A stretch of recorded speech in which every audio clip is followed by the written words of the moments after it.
The type of attention you get and who you get it from determines where we end up in life. We are we got. Jesus has already been accepted at the University of Texas in Austin, electrical In a engineering. community where the statistics aren't the best, the default isn't the best either. The gentleman who's going to be on the field representing South San, Defensive captain of the varsity football team. Mr. Jesus Rendon. His life to giving back to this community. St. Joseph's Catholic Church Choir. So I decided to start a nonprofit called Building a Purpose. And if we can raise that default to be something of higher standards, Help students find their purpose in life. I think we can do something We all we need. special by default.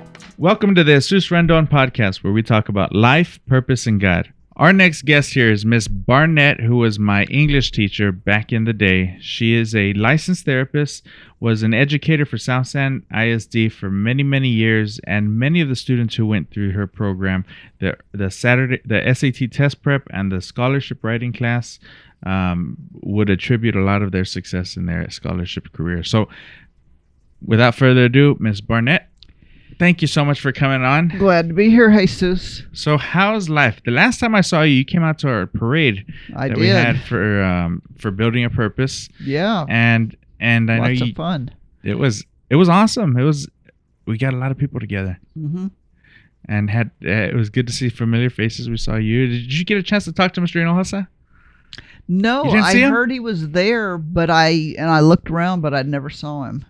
We went ships in the him. night or whatever. Yes, I was hoping to get more of the English department there. Y'all were a solid group at South San over the old library, but I think it was kind of hot too during the day. Well, and you have to remember, Jesus, as far as the faculty that was there when I was there, we're all well into senior citizenship now. So when Mrs. Altacali told me that you had proposed that we ride in the back of a truck that had been decked out like a float, she laughed and I laughed, and like we could just see us senior citizens trying to get up on the back of a truck. A flatbed truck or flatbed trailer too. Yeah.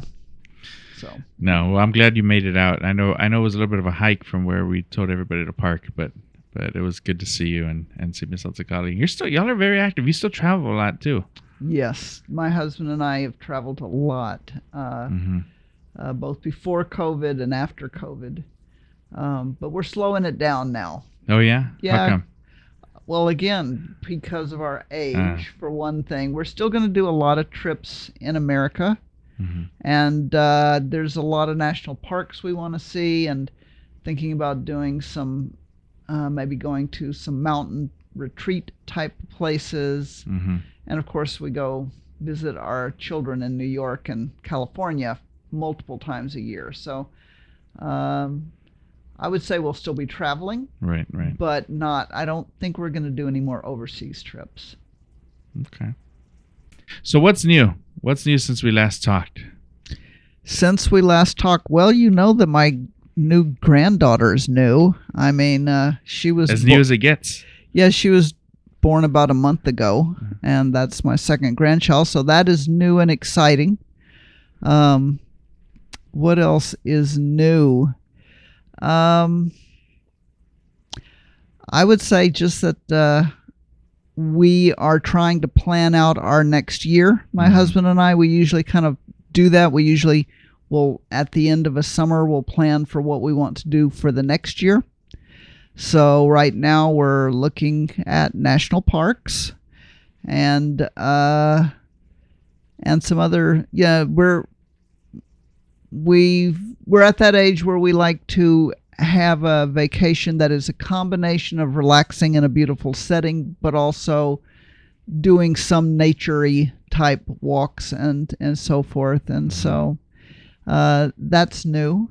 What was the inspiration behind the national parks? Was it all the quarters? Because they started adding national parks to the back of the quarters, right? Did you know that? I was not aware of that. No, we started taking our children to national parks when they were growing up. We wanted them to get an appreciation for nature. Oh, yeah. And boy, all three of them are now super nature kids. And so we started that when we were younger, and we just the inspiration is that there's such a huge and varied landscape in America, and we feel like one of the best places to see some of the most beautiful landscapes in the country are in the national parks. Mm-hmm. Do you have a favorite? A favorite? I know that's hard. I would say, all of them have been really great, but if I absolutely had to say which one I like the best, I'd probably say Rocky Mountain National Park so far in Colorado. But we just got back from Glacier. We went to Glacier National Park in Montana in June. It was gorgeous. Mm-hmm. We've never been to a national park that wasn't beautiful in one way or another. Right. Each of them are pretty unique. Oh, yes.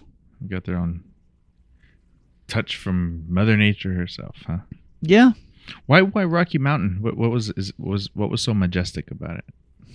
Well, the mountains. No, it was great because the weather was perfect for one thing. The temperature was very nice, and then it was a very nice park that you could do a combination of walking around and driving around. There were parts we did go up to the highest elevation in the park, which was a little nerve-wracking for me because I have a little bit of a fear of heights if I'm not like enclosed in an airplane or have something to hang on to. But there were other people there too, and that was just gorgeous to look out and down from that elevation. Of course, the trees were beautiful as well as the mountains, the various waterfalls and streams. I mean, it was just all beautiful. Where is Rocky Mountain? Colorado or Colorado? And it's we had gone to visit some relatives there who live in Boulder, and then we spent a few days with them, and then we drove to Rocky National. Have you heard the Garden of the Gods? I've heard of it. I don't know anything about it. That one in Colorado. We went there. That one was nice too. I've heard that. I've got a nephew, the one that I, saw. I've got a nephew who he and his family have spent some time there. Yeah. Yeah. I don't know if you remember this or not, but actually, Colorado School of Mines is one of the colleges I applied for, and I got in the engineering school. And that's a well-known one. For that reason of how beautiful Colorado was, and hunting season. I remember thinking, this is funny. Yeah, obviously you see the hog from the ranch here, but we that's a hog from the that's ranch. From the ranch. Whoa. Did you shoot it or? No, we caught it in the trap, and then we lassoed it out, and then. Whoa. Yeah, there's a. Well, okay, I say we. I did not participate in any of this. My dad, we knew we caught it in the trap because we saw it on the game cam. So my dad went down there, and I wanted to go too, but my third daughter she was bound to be born any day, and I was not going to miss her birth. Well, I'm sure Judith appreciated that. Yes. Well, I know I'd never let it. I know I'd never ever hear the end of it if I went to go hang out with a hog instead of meeting my third daughter. That would not be a big marriage strengthener. No. Yeah. So, needless to say, my dad got to hang out with the hog, and then got to meet my daughter when she was born days later. Gotcha. But no, because of the whole growing up hunting at the ranch and stuff, I always wanted to go to Colorado. And I remember thinking, if I go and I live there, I could apply for the in-state residency, and I wouldn't have to pay all that money for the hunting license that comes with it. But I ended up going to UT, as you know. No, Colorado's beautiful. Jeez. It is. Gorgeous state. Which is your favorite state you visited so far? I know you've gone to national parks in different states, but you've maybe not state. Where's the most beautiful place you've ever visited?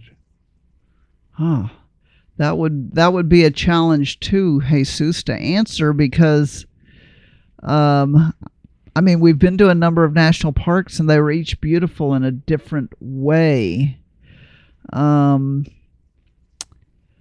we just got back from Glacier, and my gosh, the foliage, the trees there, and also the various types of bodies of water are just so That's in New beautiful. York, right? No, Montana. Montana. Yeah. And there's a lot of good hiking there.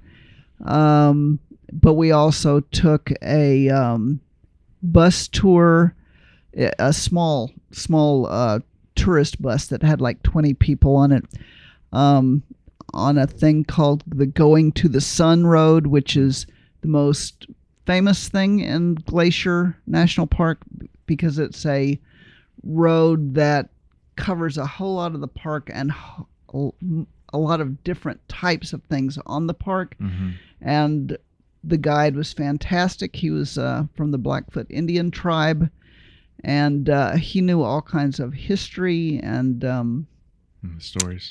Yes, it was just stunning. So, but honestly, I don't think I've ever been to a national park that was not stunning in their own way. Yeah, I mean we're definitely going to go to Acadia in I can't remember if it's Maine or New Hampshire, and we're also looking at some in Utah right now. So, like I said, we're making our plan for next year, and we'll be. You think you're going to be able to knock them all down? How many national parks are there? I don't know. But no, I'm pretty sure it's over 100, but I'm not. But don't quote me on that because I'm not sure. And no, I don't think there's any way that we will go to all of them. But we are going to quite a few. I mean, I remember one time when we were taking our kids to the Grand Canyon National Park, and we told our neighbor that we were going to stop for a few days in Las Vegas first and take them to things like Cirque du Soleil and things like that. And then we were going to drive on and go to Grand Canyon.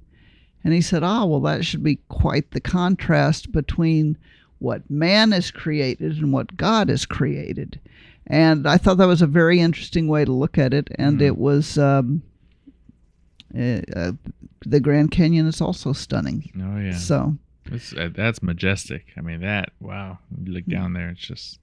So you've been there? Incredible. We've driven by, but I never. We stopped at Hoover Dam.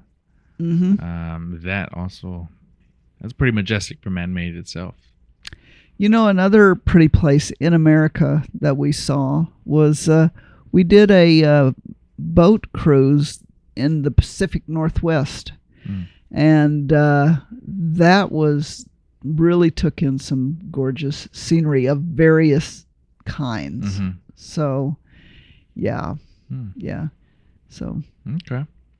Well, I know I've shared with you about the timeline workshop, the exercise we do, and you go through an impactful event that have happened each year of your life. Feel free to go through that in whatever depth you feel comfortable. And whether you want to group up a couple years or just a couple impactful events that have. So you're not asking for the recitation of the entire timeline, right? Whatever you feel comfortable at your discretion. Well, as you know, Jesus, I grew up in Seguin, graduated from Seguin High School in 1973. Grew up in a middle-class neighborhood. It was a really nice neighborhood to grow up in because there were so many families there with kids our age. In many ways, life was different for kids in those days, but probably part of that was based on things we did not know that we know now. Things like various predators, like, pedophiles and stuff like that. I never heard anything about that until I was an adult. Stuff like that, I don't know if it was not known about or just not talked about, but because of that, we had probably a lot more freedom to go out on our own than we gave our own children We kept a close eye on them anytime they were playing outside, especially, in our front yard. Mm-hmm. At any rate, though, Seguin was a conservative little town, but there was a good sense of community there. Back in those days, a lot of people who lived in Seguin had grown up there, and so there was a lot of strong sense of community. There was a lot going on politically, and again, in retrospect, it amazes me that I didn't know a lot of that. I think I wrote in that biography that for whatever reason, my parents never talked about the civil rights movement, which happened when I was a child. And that was momentous. And I didn't even hear about it until I was in college. Is that Really? crazy or what? Even at the school? Even at your school? No, there was never a word said, never. And the schools became integrated when I was in 5th grade. I guess as a 5th grader, it had never occurred to me that there were no black kids, and then all of a sudden there were black kids. But there didn't know any difference. Yeah, so that's I didn't, at the age of 10, I didn't say, what's changed here? What's caused it to change? I really, in retrospect, wish my parents had talked more openly to us about all of that, so we would have learned some of it while we were growing up. I'm not sure why they didn't. I should have asked them, I guess, before they died. But anyway, it seems like your interpretation of it was still pure and genuine. You didn't notice anything really. It was just carry on as. Yes, that's what's interesting is, and this is the absolute truth, Jesus. I never heard my parents say one word negative about any ethnic group, any socioeconomic group. When I was growing up, there were Hispanics in our school right from the start, and some of them were my good friends, and that was fine. And then after there were black kids at our elementary school, I became friends with some of those. I remember exchanging class pictures with some of them. I saw some of them recently at my 50th high school reunion. Oh, wow. So I would say that I was very naive or innocent, as you said, about everything that was going on in America at that time. And although I wish my parents would have talked more to us about it, at the same time, I'm really grateful to them that they never planted even a speck of an idea that there was anything wrong with any racial group, ethnic group, anything like that. So, and perhaps that was unusual. I didn't know it to be unusual at the time, and all of my friends seemed to feel the same way. I mean, I never... You have two brothers? Two brothers and a sister. And a sister. Yeah. Where do you fall? I'm the oldest. You're the oldest. You led the way for everyone. Yes. Well, sort of. Yeah, I guess so.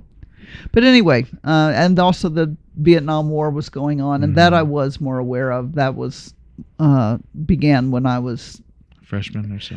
I think it actually began when I was in middle school, and there were all the protests going on and stuff like that. So I became more aware of that, and then of course in high school it was discussed a lot because the protests and people were tired of the war going on. Yep, exactly.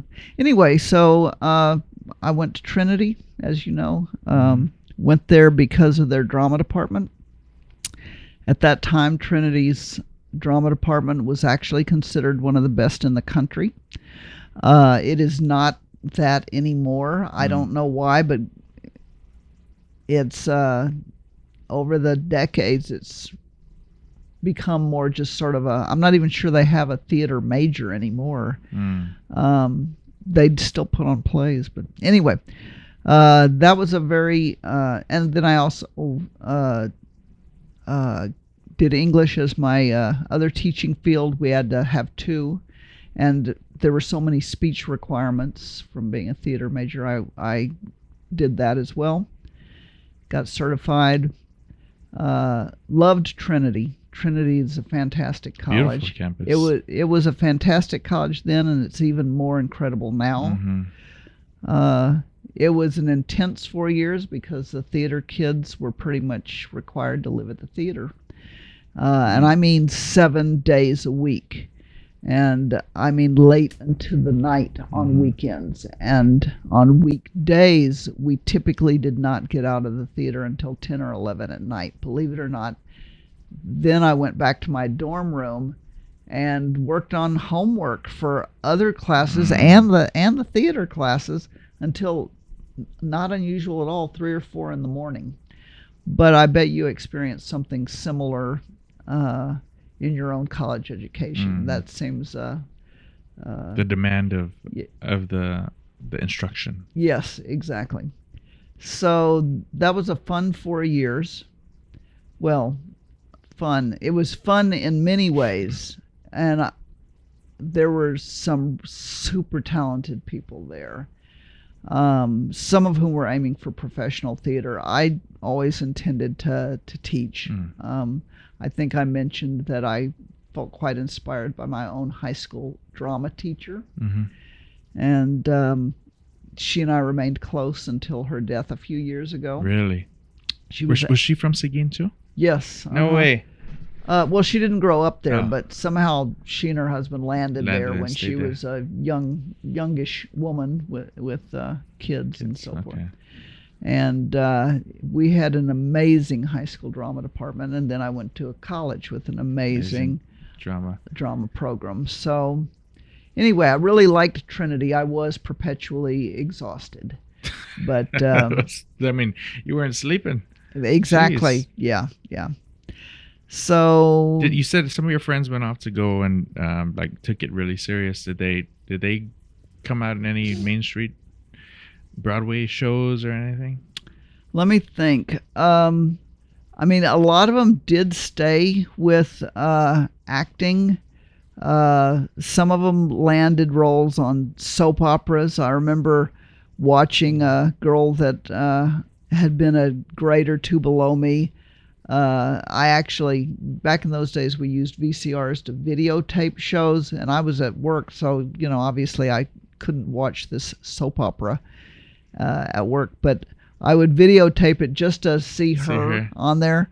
There were some who headed for New York and did some theater there, and then there were others who headed for Los Angeles and got into TV, and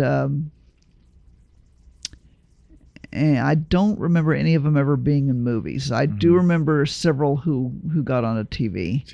And one of them I still occasionally see on television because she's a character actress, and now she plays the grumpy old matron roles. So I see her occasionally. What shows? Do you remember the TV soap operas? You mean the one where the friend played the role? Yeah, what was it? Like General Hospital? No, it's been... And it wasn't All My Children either. It was One Life to Live. Well, there's no more One Life to Live, right? I don't even know. Yeah. That's the only time in my life I ever watched a soap opera. I know because I'd watch it with my mom, and then General Hospital is the one to have seemed to seasoned all the...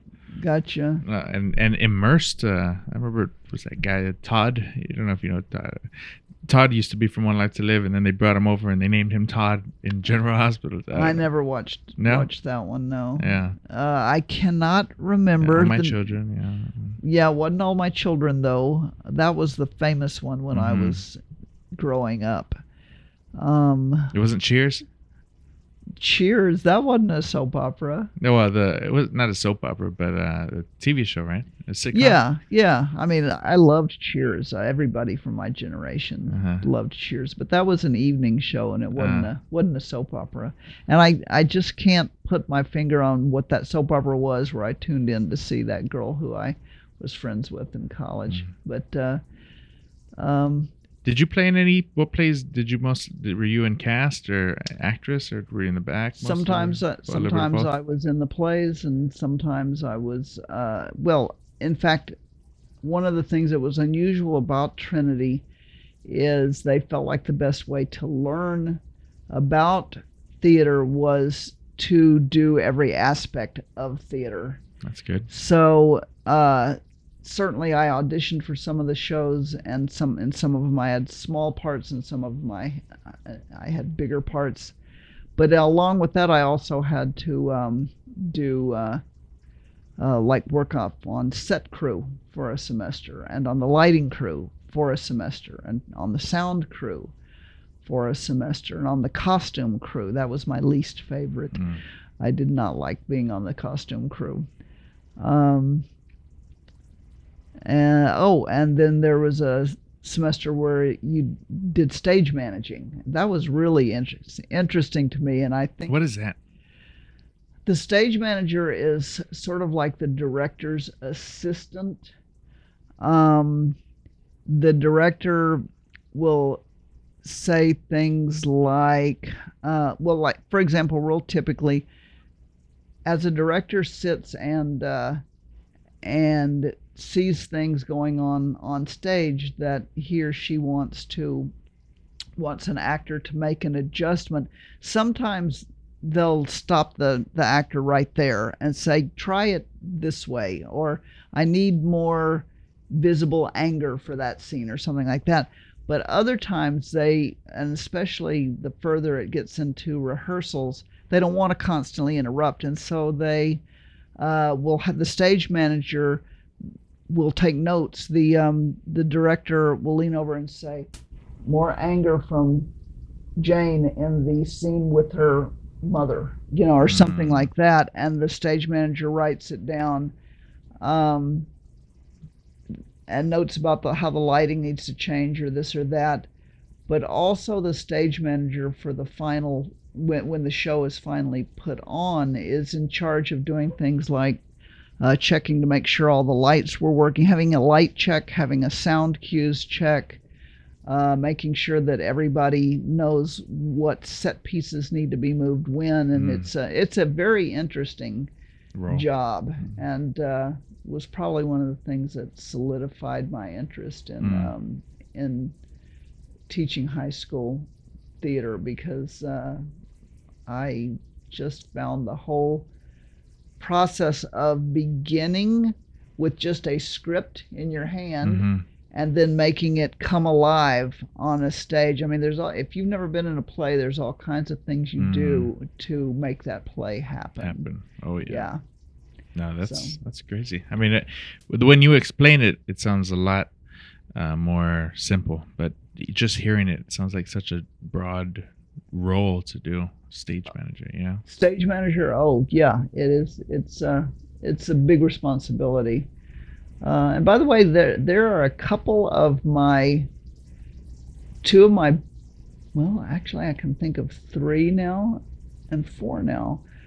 I am in occasional contact with some of my drama students from way back in the day, including 2 of our best. And we had some incredible drama, some incredible theater talent. Well, it seems like one thing's never changed. There's always drama at South End. You're right about that. Yeah, I'm talking about the good kind of drama. The good drama, the drama department. Yes, the theater. But anyway, as you know, Jesus, right out of college, I got a job at South San, taught there for 9 years. Really enjoyed those 9 years. I mean, you taught what for 9 years? Drama first, and then I was hired actually to teach English. Okay. And I was assigned just freshman English, but I enjoyed them. But the principal also knew that I was a theater major as well, and so he gave my name to the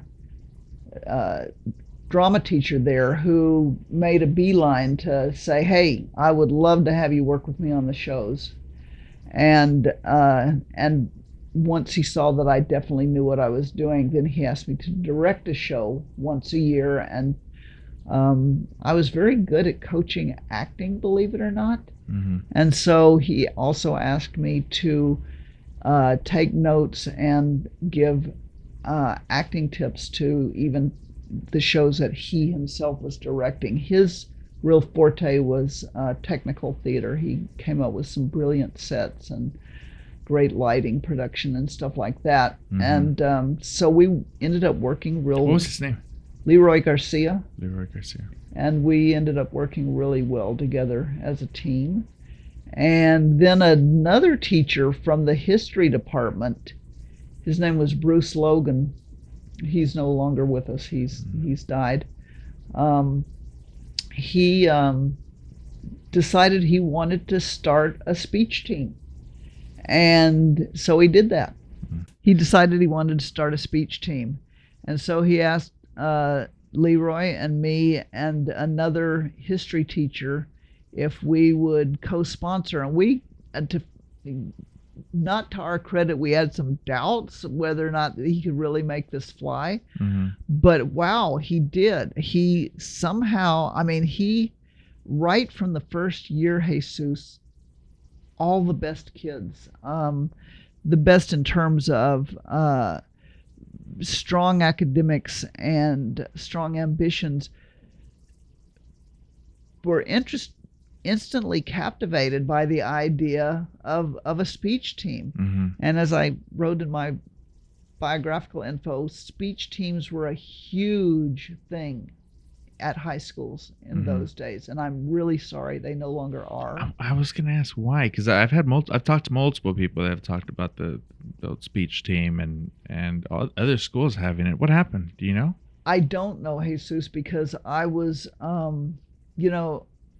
left South San for 11 years, as you know, and then eventually came back. Well, when I came back, not only was there no speech team anymore at South San, closer to the microphone, but there was also, the whole speech tournament thing had just pretty much died out, and I've no idea why, because it was still in full force when I left, both our program and the and all around the city. Every high school in San Antonio participated, and we took our kids to multiple speech tournaments every month. We could have gone to one every single weekend, but Leroy and I, Bruce Logan, the guy who started it, he only stayed that 1 year, and then Lee High School Scooped him up. yes, and we and the kids were kind of hurt about that. They felt like they'd been used as sort of a stepping stone, but oh well. And so so then Leroy and I and the other teacher took over, and it was still going strong, and did go strong the whole time we were there. And but Leroy and I both wanted some time for a family life, so we agreed we would try to take them to 2 tournaments a month, and we'd pick the 2 tournaments that we thought would be the most interesting, and have some good competition and stuff like that. So we did. How was a speech different than debate? Debate was part of the speech team. Oh, it was part of it. Okay. Yeah, the speech team involved, there was debate, and that was what Leroy coached.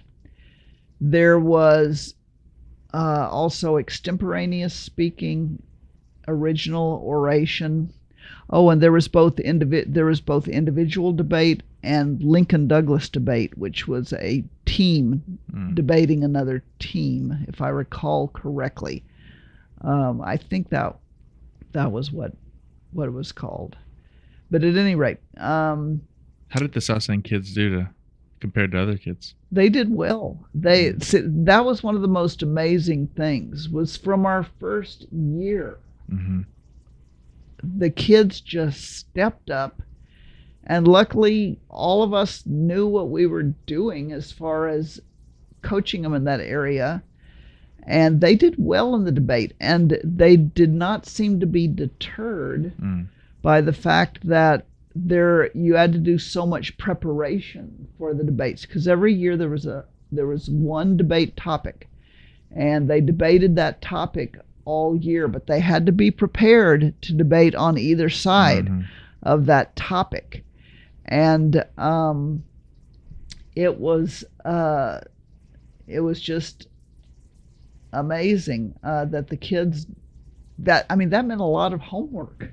Yeah. A lot of research, a lot of reading, keeping up with current events and so forth. And they had to be prepared to cite their sources and to give quotes from their sources, and had to make sure it was all factual and so forth. And so it was a lot of preparation, and they didn't hesitate for a minute to step right up. So the debate team did well. All of our areas did well. The more artistic side, I guess you could say, which was the side that I coached, was prose and poetry interpretation, duet acting. That was so much fun. Group acting, so much fun. And then I also, along with Leroy, coached the extemporaneous speaking and original oration. And all of this required a lot of, depending on what area it was, a lot of after school work, a lot of rehearsal, a lot of preparations of many kinds, and the kids just stepped up. You remember Ben Davis? He was a student in South End. Yes, and he was one of my students, and he was in debate. He I don't think he was in debate. He was definitely on the speech team, though. And he just retired this year, right? I heard that he did. Yes, and he was in at least one of the plays that I directed. He was funny. Was he? Yes, he was so funny. But he may have been in several of Leroy's plays as well. I can't remember for sure. But yeah, Ben was in. That's awesome. He lives down the street from here. Really? Yeah, he said he went back to his mom's home, I believe, the last time I talked to him. Okay. All right. Yeah, any other students that stick out to you? Oh, yeah. Let me see. Joanne King. She's one of the ones who occasionally I am in touch with. She would now be, I believe, in her so she's probably in her late 50s at least. Carlos Garcia. Oh, and by the way, Joanne was just, everybody thought she should pursue trying to become a professional actress. She was really so good. Carlos Garcia, who's now an attorney in San Antonio, he was so good at the comic stuff, and he played Snoopy in my production of You're a Good Man, Charlie Brown. Douglas Ponek, you've met him, right? Doug was in several of my plays, and he was very active in debate and very good at debate. Yeah? Oh, yes. Rick Reyna, do you know him? Okay, I haven't been in touch with Rick, or Ricky as we called him back in those days, in a long time. I did see him a few times before I left during my second stint. He was in a couple of plays that I directed. I can think of a lot of other kids' names, but I'm not in touch with them at all anymore. I wish I could be. I would love to see a lot of those kids. Jane Stites, Joyce Terrasas, Tammy Kaniski, a lot of them. I would love to have a chance to see them again, but I have no idea where any of them are.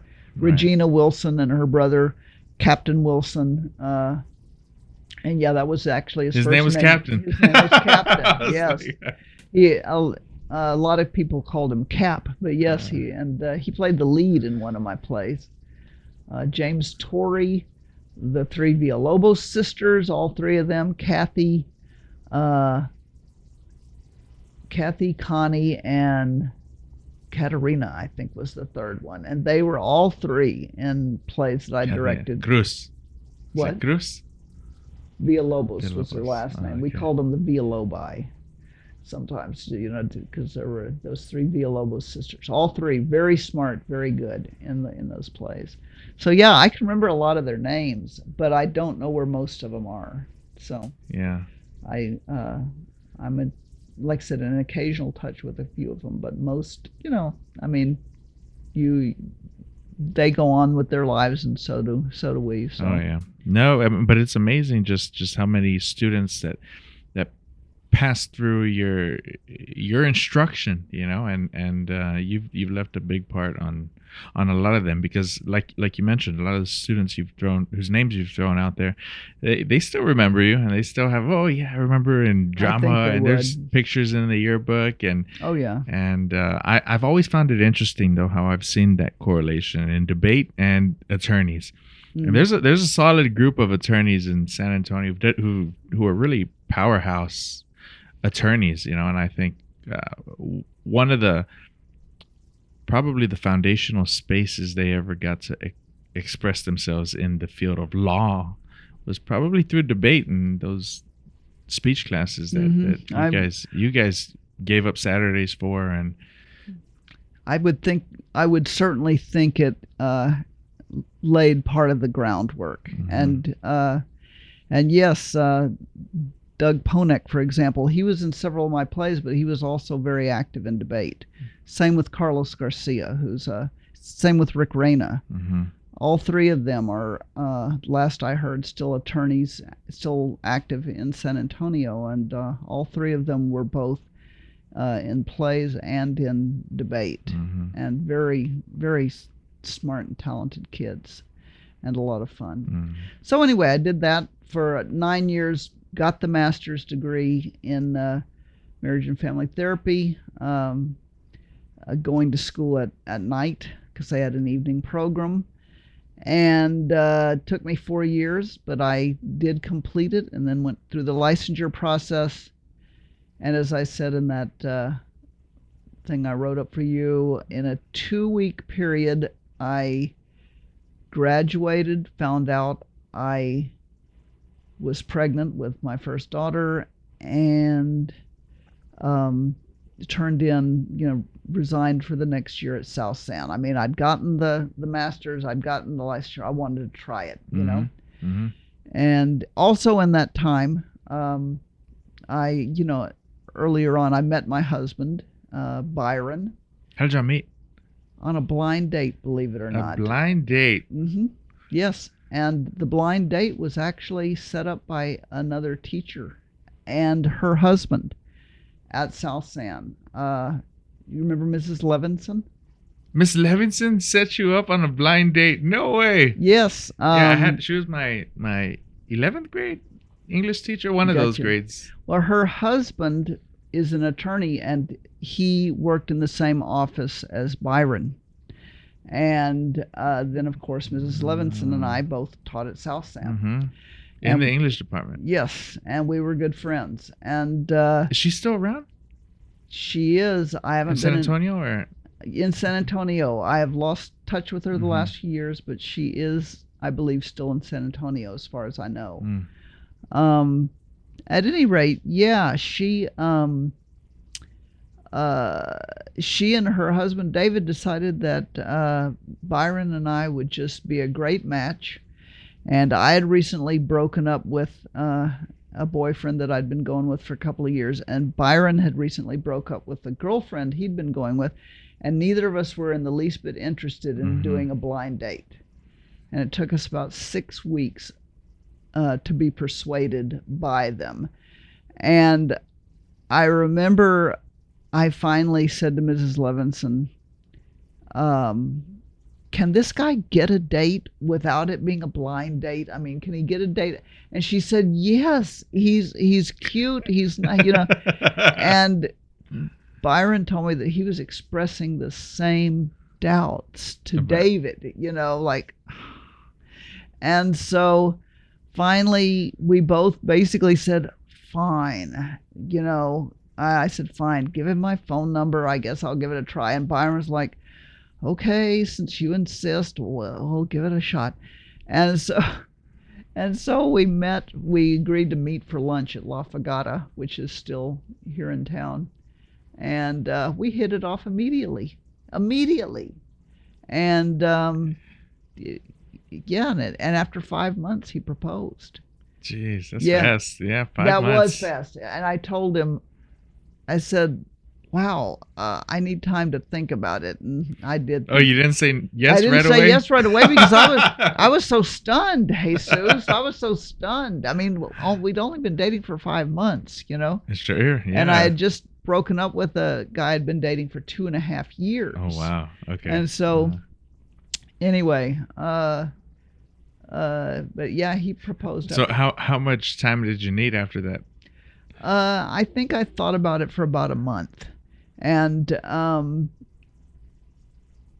you know, and I just went over everything in my head that I, you know, had observed and experienced of him. And I thought, you know, this really is a great guy. Mm-hmm. And we became engaged and got married about a year later, I think it was. Yeah. So, I mean, we didn't get married the next day or anything like that. But, yeah, but still, it was faster than I would have thought it would be. And yet it was, I don't know. We just really clicked right away. Similar values and good chemistry and good senses of humor. He had a sense of humor. I do too. And both wanted families. Both were Christians. Both strongly believed that marriage should be a lifelong commitment. And all of that stuff. I mean, everything seemed to be a good match. And pardon me? It all lined up. It did. And just celebrated our 40th in January. Congratulations. And so, yeah, it's been a good match. If my memory serves me correct, he was from Indiana. Yeah. Because I remember when I when I was gonna go play football in Indiana, you had me and I flew up there and they had my jersey and everything. You got your husband on a phone call with me and just to talk to me about the area and the environment, and I always remember that. And I think that was probably one of the first phone calls I ever had with the lawyer. There you go.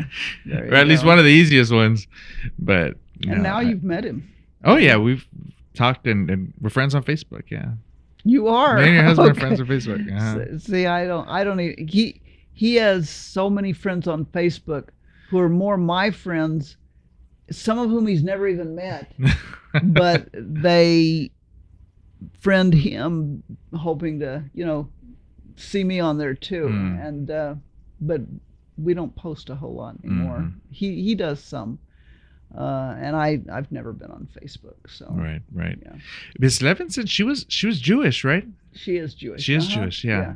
Because I remember her mom had passed away. I remember when I was in her grade, and I learned a lot about the religion that year. So I had those first 9 years, and by the way, I also started the first AP program at South San. That was. That it was my 5th year, and that was by then the principal had moved me to teach seniors. And what year was that?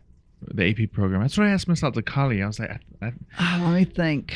I started there in 77, so it would have been like early 80s at some 81 time. Or 82, maybe. That sounds right.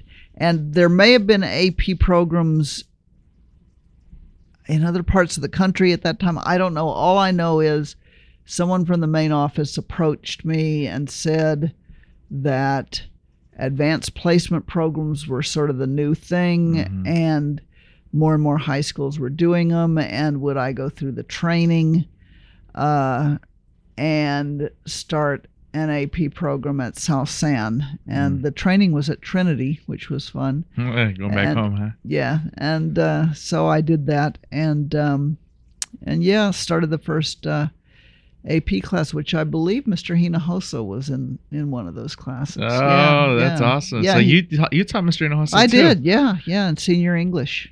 Yeah. He was not in... You always said, I'll never forget. Go ahead, sorry. he was not in speech and drama for whatever reason. Why wasn't he? I don't know. He did be great. Oh, and he was smart, too. You always gave him great... you always gave him the greatest compliments for being a phenomenal writer. He was. And it wasn't just because you taught him, was it? No. He was a good writer.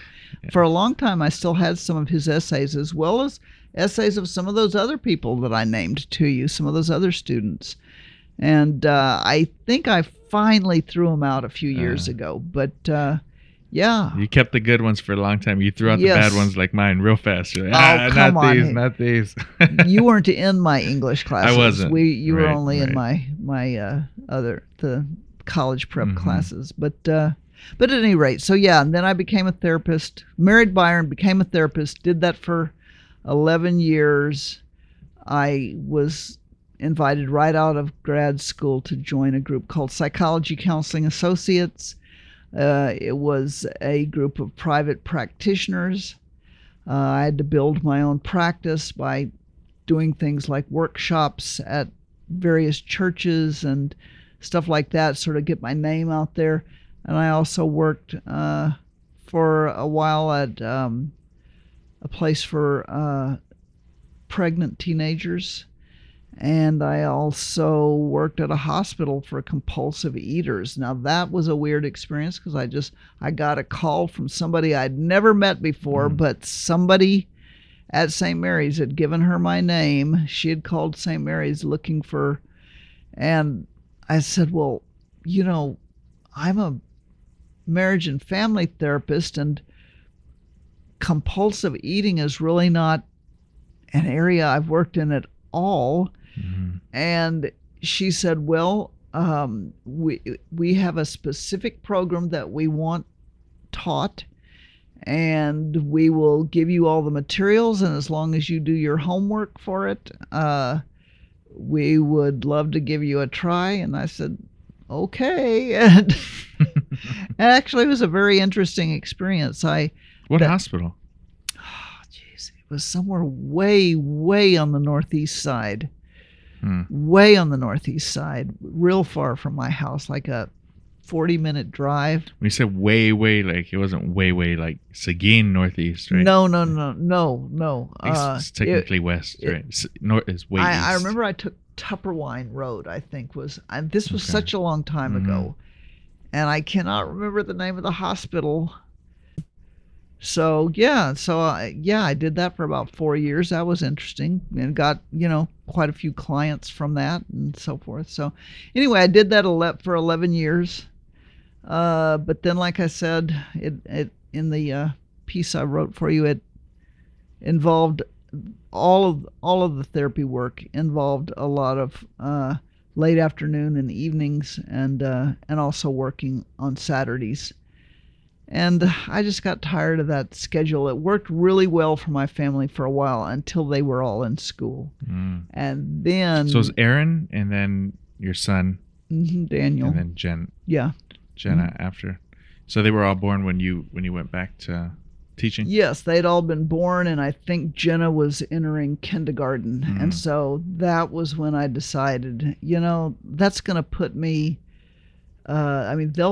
I'll go into work at 2. Well, they will have been in school most of the day, and then I'll get home right after they go to bed. So that just isn't going to work anymore. And, you know how kids are in all kinds of activities, soccer and all that stuff. And all that was on weekends. And so it just wasn't going to work anymore.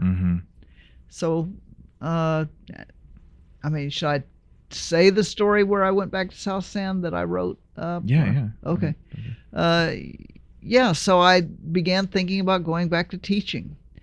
And I still had friends at South San, quite a few, and I decided to go out there and talk to some of them and find out, well, what's teaching like after 11 years? I wasn't even certain that was what I was going to do, but I was just gathering info, and that was the place where I knew teachers, figuring I would apply in the district that I lived in, which was Northside. went out there, ran into Ruben Flores on the sidewalk going in. He says, "I remember you.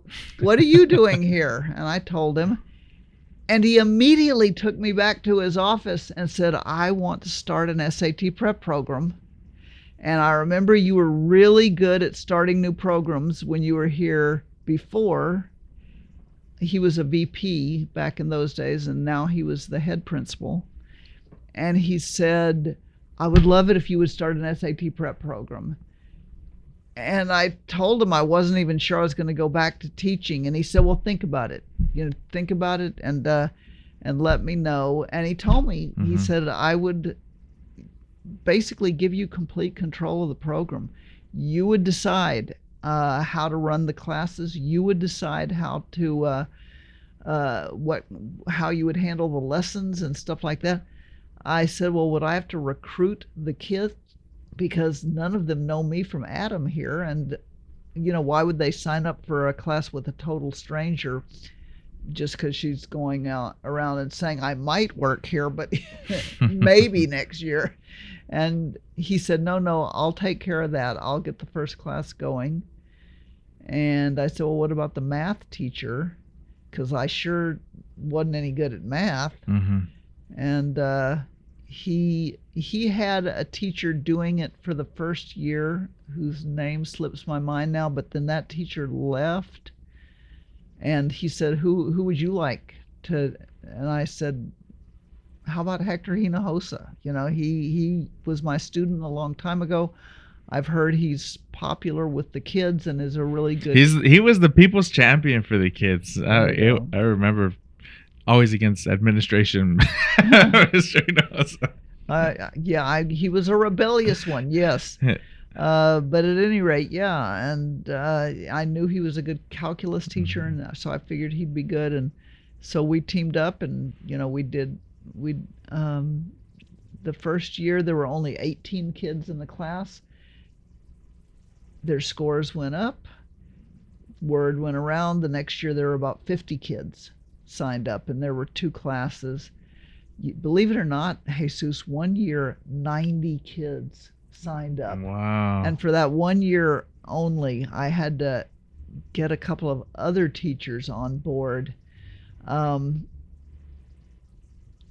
I'm not sure why so many kids signed up for that class that 1 year, because usually it was steady at about 50 to 60 kids. Were you in the class though that had 45 kids in it, where we had to line kids up in the aisles? They had to bring in chairs and use little, Maybe I don't. I know there was a lot of us though. It might have been because remember West Campus closed and brought. Maybe so. Well, I don't remember why there were 45 kids in that class, as opposed, but that was 45 in that class, and then like 25 to 30 more in the other class.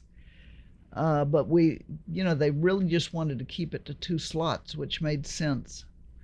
And I remember that for that 1 year, we had a perfect routine worked out where we had chairs that lined my classroom, and the kids would walk in and put the chairs in the aisles and get these little lap desks that I had purchased with my own money.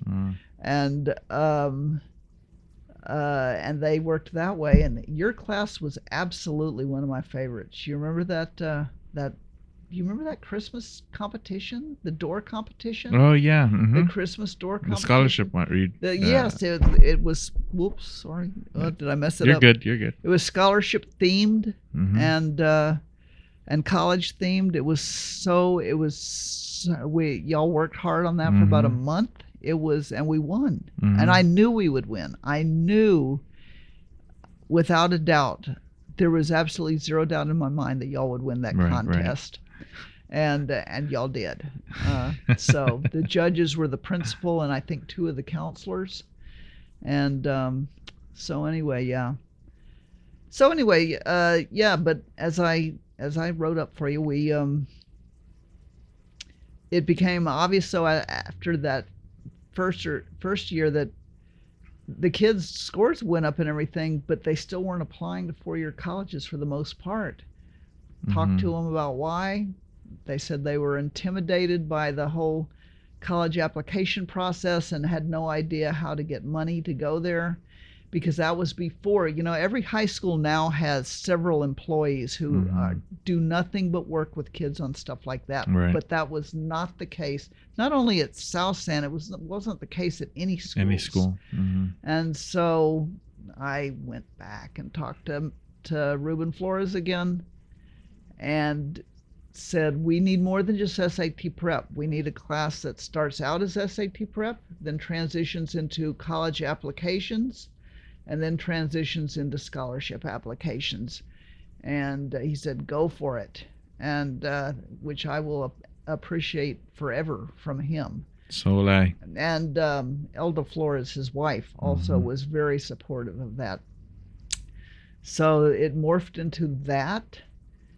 And, I enjoyed teaching the juniors. I had junior English classes, and I enjoyed it. They were good kids, and a few of them were in the classes. But as you know, most of the kids came from AP and dual credit.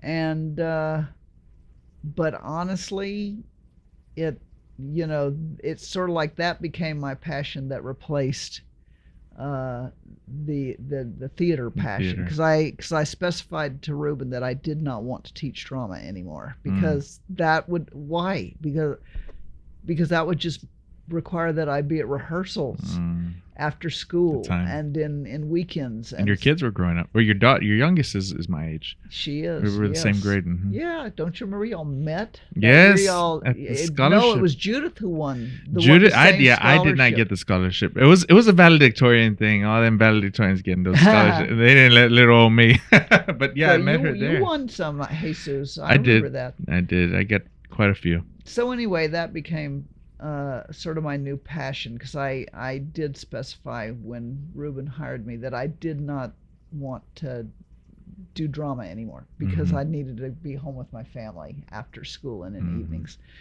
So, but I really enjoyed doing that, and it benefited my own kids too when they began their college search and applied for scholarships. By that time I was an old pro at it, so I knew what to do to help them, and worked out well. And I ended up doing that program for 16 years and loved it. Then I retired. What year did you retire? 2013. Yeah, 2013. And by then, I hope it's okay for me to say this, but by then the standardized testing from the state had become the big thing. First the TOS test, then the TAX test, then the STAR test. I'm just going to straight out say it. Every teacher loathes that. The administrators do too. The counselors do. None of us thought it helped the kids. But, our state leaders did not want to admit that it was so detested by the parents and kids too. And honestly, that was what burnt me out. It wasn't the scholarship classes. It was the testing, and I was good at teaching the preparing kids for the TAX, but we had to center all our lessons around the TAX test and all that. So then when the STAR test was going to come in the next year, I said, no, I'm already, I've qualified for retirement for 3 years now. I'm just going to do it. And I retired. And so that was that. But then I applied to sub, as you know, and I've been subbing now. I believe this will be my 13th year of subbing. I really enjoy subbing. And I don't just sub in English classes. I mean, the cool thing about subbing, at least in Northside, is they will plug you in anywhere that you are, we have to make a list of areas we're willing to sub in. There's certain ones I won't do. I don't like doing the PE classes. What? because they would put the kids in the gym, and then the kids would spend all their time trying to escape out of the numerous doors from the gym. And You know, if there's 40 kids in there, you can only lasso one at a time. So anyway, so there's some classes I wouldn't do, but believe it or not, I mean, I even sub in math classes, which is crazy, but the teachers know that their subs are not, who are assigned to their classes, are not necessarily going to be teaching, going to be, you know, in a field that was their teaching field. And so it's been interesting to me to watch, you know, science classes and math classes and all of that, as well as English classes and stuff like that. So, and it's very low stress work. Also not paid well, of course, but it makes a nice supplement, nice supplementary income, and it's very low pressure. And I get to, you're only required to do 2 days a month. Well, I do more like 3 days a week, 3.5 days a week. But I enjoy it. 4 days, is it? Sometimes I do full days. Sometimes I do half days. Sometimes a teacher will contact me and say, I'm going to be out of town for 4 days because my daughter's getting married and we've got the wedding coming along, or whatever. And if I'm available, if I don't have any other commitments, I will, you know, do 4 days and so forth. And I enjoy it, and it's been fun to me to see the different personalities at each class. I mean, at each school. I mean, every school has a different personality. I've found that out. And also, I taught SAT prep part-time for 4 years at Central Catholic, because Millie Marcha, you remember it was Marcha, right? Yeah, she got a whole gang of South End she teachers. did. Yes. She took them everywhere. Yeah. Have you interviewed her? I've talked with her about it. But Yeah. we there I am stretching and fine. But we've talked about it, and she's actually going to try to get me in contact with Miss Walden. I loved Ms. Walden. Miss Walden was there when my parents were there too, as an instructor. I mean, as a vice principal. And I'll just quote my dad from this. My dad had been at South San so long that they thought he was a principal, because he was like a 5-time senior, and so he got to know Miss Walden pretty well. Probably not for the best of reasons, but Miss Walden, she had a lot of roots there, and I think she also taught at Southwest, or was an instructor at Southwest. I'm not sure where she had, but yes, she came up the ranks the way, you know, principals are required to. And I remember hearing stories of how she would stand up to Durbin too, like I know. And I mean, back in those days. And when you first came in, who was the superintendent? Do you remember? It might have been Durbin, or it might have been Casanova. You mean like those first 9 years? The first 9 years, yeah. First 9 years. I think it was a guy named Mr. Harper. I'm pretty sure his last name was Harper, but I don't remember anything else about him. I know when I came back, Durbin was the superintendent for a while, and Casanova was superintendent, and there were others as well, but you know, revolving door as we know. But they had both been with the district a lot longer, and so. But you know, I didn't have much contact, very little contact with them. I mean, I was just a teacher, you know, one of several thousand, and so I didn't know either of them well. But yes, I heard that Ms. Walden got into some scuffles. She's somebody on my list who I'd like to sit down with at some point. But Miss Marcha as well, and Miss Marcha, what I always attribute to Miss Marcha is her, just like Mr. Hinojosa, were good with the kids and being able to connect and reach them where they were at. Yeah. Mr. Hinojosa so much so because he was from South San, and his kids went to South San, and Mr. Hinojosa's kids went to South San. I don't remember that. His son was a year or two older than me, I think, and Miss Marcha. Well, she didn't have kids, but she was from Corpus, but she still was able to really connect. And what I always respect too is, it seems like as she went up through the ranks, she tried to help her original crew, or just knew their skills and best position them to help the students around them. Yeah, there were. She recruited a lot of us. For some of us being retired teachers. Mr. Hinojosa had retired at that time, and he taught math full time there, I believe, for a few years. And Mrs. Veazey, of course, and it seems like there were a couple of others as well. Oh, David Laredo did SAT prep there for a while too. Like I said, some of us just were there part time, and then a few she hired full time because they had not yet retired. They were the younger crew.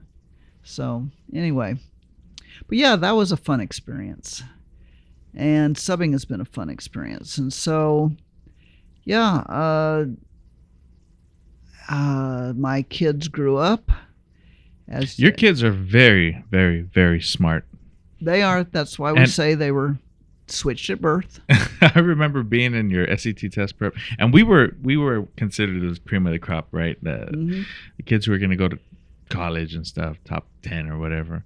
But I remember I remember you telling us about how, and these are problems I'm going to be facing with our kids. You know, my wife is a pharmacist, I'm an engineer, and the financial situation isn't going to be the same. And I remember you sharing, like, y'all's financial situation and how hard your kids had to work to be able to get any type of financial assistance. And, now one of our advantages has always been that we had our back up against the wall, right? Like, we had no other choice. It was like, when you have that type of motivation and determination to break the chain of poverty, that's always been an advantage of us. I've never really seen it as a reason why we would fail. I've always seen it as an advantage. But to my kids, man, it's going to be so much harder for them, and to be able to put that discipline in them and that motivation, knowing that, same with your kids, knowing that they've got successful parents to fall back on, where for me, my biggest motivation was we had nobody to fall back on financially. So I think we didn't really, we can, you're such a motivated kid, but we didn't really also have a choice, And I think it's almost even harder in some aspects, for the kids who do come from somewhere to be motivated and to want to do that on their own while they know they have a backup option. Does that make sense? Are you talking about what you're talking, like middle class kids? Middle class kids, and I use middle class interchangeably, because when you're poor, you think everybody else is rich. So it's like, and as you grow older, even us now, I'm like, well, we're not wealthy, right? We're not. We're not. There's certainly different levels, but when you grow up poor, you're just like, okay, everybody's rich except for us, or everybody who makes more, everybody who has a 2-story house, rich. Everybody who, you know what I mean? But that level of discipline that it's very hard to build into your kids. I've always respected you for how you raised your kids to be able to, and I don't know what it was or how you did it, but they ended up very, very successful. Well, here's the fun, and thank you for that compliment, Jesus. Here's the funny thing. Because I was doing the SAT prep and the scholarship program and all of that, all of that began before my kids were in high school. And so we would actually, my husband and I, we would actually have like an SAT word of the day.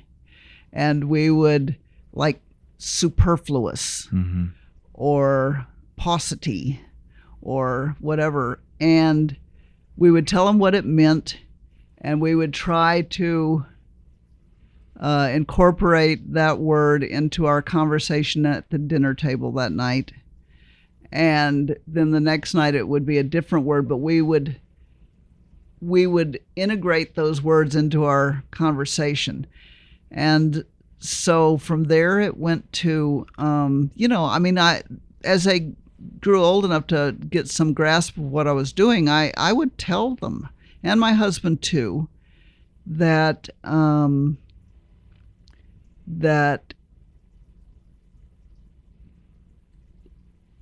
getting into the college that you want and getting the money to pay for it, we told our kids it needs to be a family project, because Dad and I can do a lot. We can, be supportive and do things like our SAT prep word of the night and so forth. But for middle class kids, and I think probably this is getting to be even more true now, Jesus's schools have gotten more and more expensive. What we told our kids is we can afford to pay for some of your college, but we can't afford to pay for all of it. And we don't want y'all to have to take out loans, and we don't want to take out loans. So it's real important that you take, AP classes and become leaders in an organization or two, and build up a really good resume, because then you're going to need to apply for scholarships. And maybe it was because I heard it for so many years, but all three of them did step up on that. All of them did step up. None of them said, that sounds like a pain in the butt. They all three stepped up, Jesus. And so honestly, the truth is, we ended up paying for about half of Aaron and Daniel's college tuition and costs and so forth. And by the time Jenna got up there, she got so much scholarship money, we only had to pay maybe 20-30% of it. But if they had not stepped up and worked their butts off in high school, a lot more. Right. Been 3 houses. Pardon me? That would have been 3 houses. The cost of a house. Oh, right, I see. Okay. Yeah, I see what you're saying. We would have had to consider other options, because we didn't want to go into debt, and we didn't want them to go into debt. And so we held up our end of it, and they held up their end of it. And so, I am real proud of my kids. And they're all 3 college grads and very accomplished in their careers. And as I've said to you many times, we're pretty sure they were switched at birth, because they're quite a bit smarter than my husband and I are. So, yeah, my daughters, I've always tried to incorporate those similar strategies of just little things here and there to keep them working towards their education, and especially in the times when they come home. Right, and what we can control, and I hear it from a lot of people. You're gonna burn your kids out, and you're gonna burn this and that. But when I got to college, I remember thinking, man, these other kids are so smart. And then I've come to find out they have 2 parents who are lawyers, and they paid for private tutors and this and that. And but what I will say about all that is, those kids still had to put in the work. Like, they had private tutors, the parents were both lawyers, but they still had to work. And what's my excuse? My parents weren't lawyers, and I came home and I wanted to play football. I just wanted to be outside running, right? And I did what I wanted to do. Or you replace football with whatever else. But if you're not working towards that goal, you're not putting in that work that you're planning your future out. And I learned that if you can have this plan and see not even real far into the future. You talked about mapping out your next year in vacations. If you can just map out your next year in college, I'm going to take this class. Maybe it's good I read this book before. You got to put that work in, right? Or maybe it's good I have this tutor to help me learn this concept. I learned to appreciate that, and instead of like, oh, well, they're only smart because they had a tutor and their parents are both lawyers. No, they still had to put the work in, though. And although I had more distractions, right? Maybe that's more what it was, that I was distracted in wanting to go to the NFL or wanting to pursue something else. I wasn't putting it into that, and that concept I learned in college when I saw others, and so I do my best to position my daughters to be to be a year ahead. And so much so, I'm trying to find a school to get Soul, my second child, a year ahead, because she's born after September. And that means that you got to hold him back for that other year. So You know what, Jesus? That could be a good thing, though. I've heard a lot of people, they read the Malcolm Gladwell book and how everybody wants to hold their kids back a year. And You know what?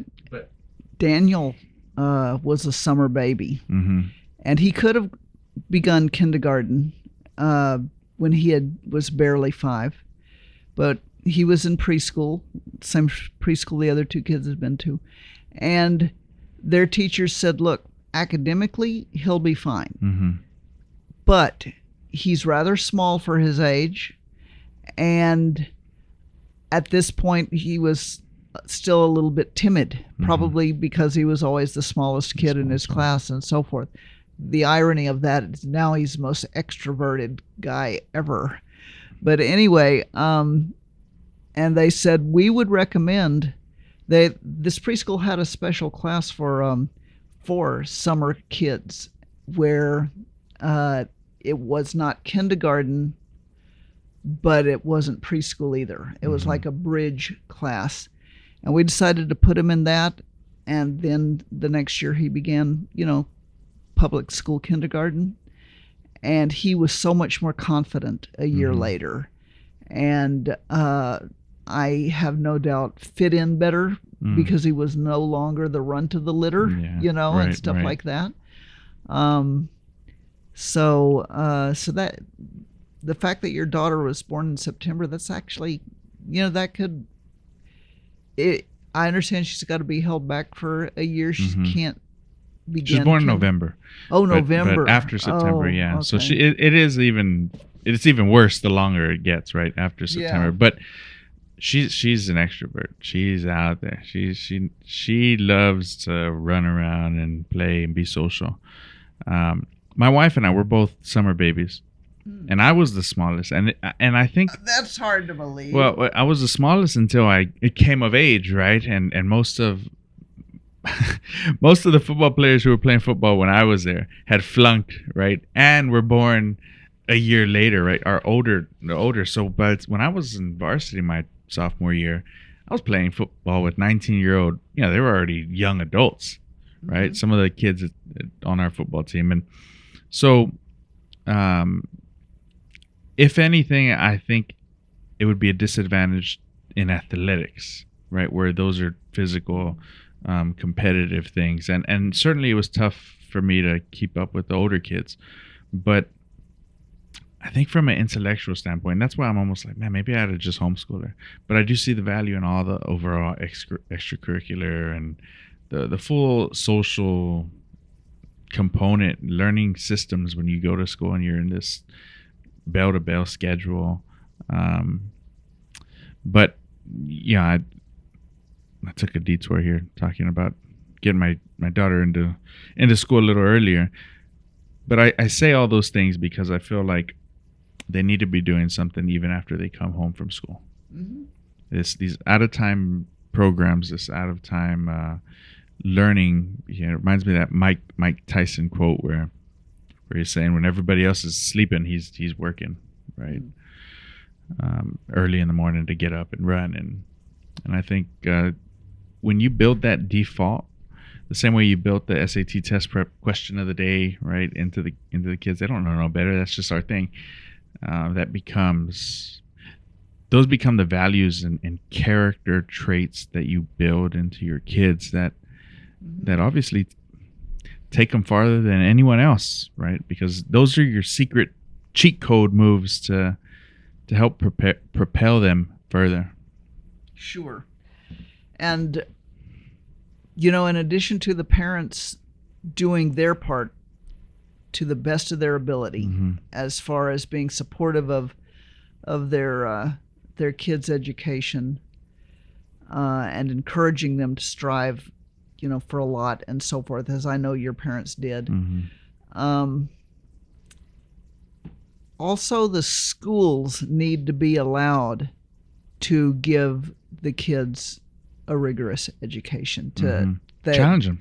The teachers need to be allowed to to make their classes challenging. If they're serious about wanting the kids to go to college, I remember occasionally there were parents who would go to the principal and complain that this teacher or that teacher gave too much homework or graded the essays too hard, or the math was just, they're moving too fast or whatever. And some of our principals stood up to the parents. I mean, stood up, that makes it sound like they were very confrontational, and of course they weren't confrontational, but they talked to the parents about, what are your goals for your. I remember one parent came and she said her son wanted to go to medical school, but she didn't want him to get burnt out before he even got into college, and that this principal needed to talk to some of these dual credit AP teachers and tell them to not, put so much pressure or workload on the kids. And the principal that was talking to this parent asked the parent, well, you say your son wants to go to medical school after college, so that would mean he'd need to major in one of the sciences or be in a pre-med program, which will be very, very demanding in college. And then, of course, medical school will be even more demanding. And the parent, and I heard this whole story from the principal, by the way. The parent said, well, so she said to the principal, to the parent,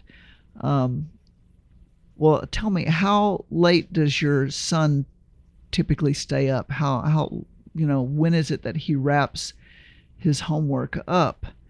And right now, as a and I think that student was a junior, I believe, at the time.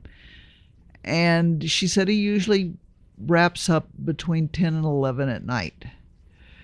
And the principal told me that she said if he's serious about wanting to be a pre-med student and then a medical student, he is getting off real easy right now as far as wrapping his homework up by 11 at night.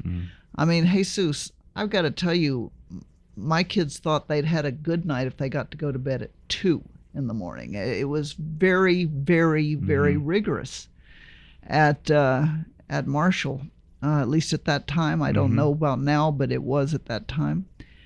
And so the principal told the parent, if you really are encouraging your child to pursue his dream of being a doctor, then he also needs to start developing the discipline to work as hard as he's going to need to work to make that happen. And the parent backed off and didn't come and complain again. But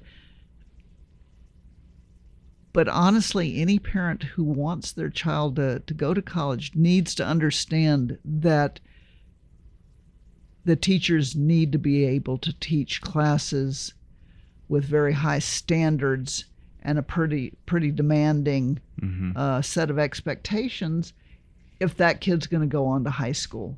To college and be successful there. And the administrators also need to back that up. They need to allow teachers to be as set their standards as high as they know that they need to be set. And some administrators do that regularly, and others want to keep the parents happy and try to get some teachers to lower their expectations. And I don't think they're doing those kids any favors, to tell you the truth, Jesus. Yeah. And I understand, Jesus, that certainly there's no perfect system that's been found. Mm-hmm. But for sure, I think anyone who is a college grad would agree that how well you do in college is certainly at least partially dependent on how well were you prepared for college. Right. And the more rigorous classes are going to prepare you. Now, my advice to kids who are struggling in those rigorous classes would be, instead of, complaining to mom and dad that the teacher's too hard, make an appointment with the teacher and say, look, I want to do well in your class, but this class is not my biggest talent. For example, in your case, I know you were very good at math and your English class was more challenging for you. For me, it was just the opposite. I sucked in math and wasn't a whole lot better in science either. But English and anything that required that you really have a strong writing talent and critical thinking in that type of area, I did really, really great in. But at any rate, so either you or I could have gone to my math teacher, you could have gone to your English teacher, is what I'm saying. Most kids, there's only a few who are great at everything. Right. I definitely was not one of them. But at any rate, I think most teachers, if you sit down and say, I want to do well in your class, I am trying to do well in your class, I'm struggling sometimes, as you know, can you give me some feedback as to how I could do better in the areas in which I struggle? And most teachers, I think, would be more than happy to sit down with that student and work out a plan for helping that kid overcome the struggles. Teachers, it's not like we all just want to flunk our kids. just the opposite. Right. I mean, you don't become a teacher so you can be mean. Well, I've had a couple of those teachers. I feel like maybe. Yes, I was going to say there are a few. There's a psychopath in any profession, I suppose. But most teachers become teachers because they want to help kids learn how to learn and become successful in the areas that are important to them and so forth. And I think that would be a lot better approach on a student's part than to ask mom to go up and complain that that right there, what you just described, is probably one of the best things to teach any student going to college, because in college the professor doesn't have to care. You know what I mean? And most, you do it or you don't. But if you were to teach them, hey, there's an avenue where, if they're practicing coming to your teacher now and saying, look, I'm not good at this. Can you help me to? It's so much more parental-like when they're in high school, but in college it's very much so. It is what it is, and unless you make that initiative or that effort to communicate and thankfully, thank God, I think that's probably what ended up. My goal every class was to get the teacher to remember my name. And especially at UT at the beginning in those big classes, that was hard to do. There was one teacher I'll never forget, is Dr. Vic. On day one, Ms. Barnett, on a big, huge, like the big classes, like the full conference, everything rolls everywhere, you're looking up. He knew every single kid's name. And I was stunned. I started to, how does he know this? And he goes, and he was an old man. He had I don't know if he's passed or not, but he had Parkinson's. He had a shaky hand, and he had the scantrons he'd put up, and he'd write on him, and you'd see his hand move. And he knew every single person's name. And I was like, it blew my mind. He would say, I'll give you $25 if I get your name wrong. And I don't know if it was an exercise he did to just stay like mentally going, in addition to what he's already taught for calculus for thousands of classes over and over and over. But he was somebody who I was very much so impressed by, and to remember every student's name. I don't know if he'd remember my name now. Maybe he was. I think he had everybody's picture on their ID, and he just boom boom and try to remember them, and it made me feel special. Sure. And after that, I made sure all the teachers knew my name. I'd go to office hours. I'd do all those things, but it was something we should be teaching the kids to do, to go that extra mile. Right. Right. And most, I think virtually all colleges, whether it's a public college like UT or a private college like Trinity, the professors, number one, do have office hours when they are required to be available for any student who comes in with questions or concerns or anything like that. And I talked to a lot of my former students and asked them, have you utilized those office hours and approached a professor when you hit a class that was not as that was you were struggling in? And most of them said yes, they had, and most of them said it was very, very helpful and very encouraging. And it was the same thing. The professors, generally, they don't become professors because they're sociopaths and want to damage their students in some way. Most of them want their students to be successful, but they're not going to hand that success to them for free on a platter. Right. But most of the kids that I used to talk to, how students would come back and visit for at least the first few years after they got out of college. Most of them said that they had taken advantage of their college professors' accessibility and that it helped a lot. And the same is going to be true for most teachers in high school and most teachers in middle school. I would imagine. I've never taught middle school, but I think most high school teachers would be very open to those conversations with students. And in fact, there are some students who do take advantage. Yes. No, I mean, in a good way. There are some students who do figure that out and do go to their... Who use those resources at hand. Yes, exactly. And to the extent they should be used.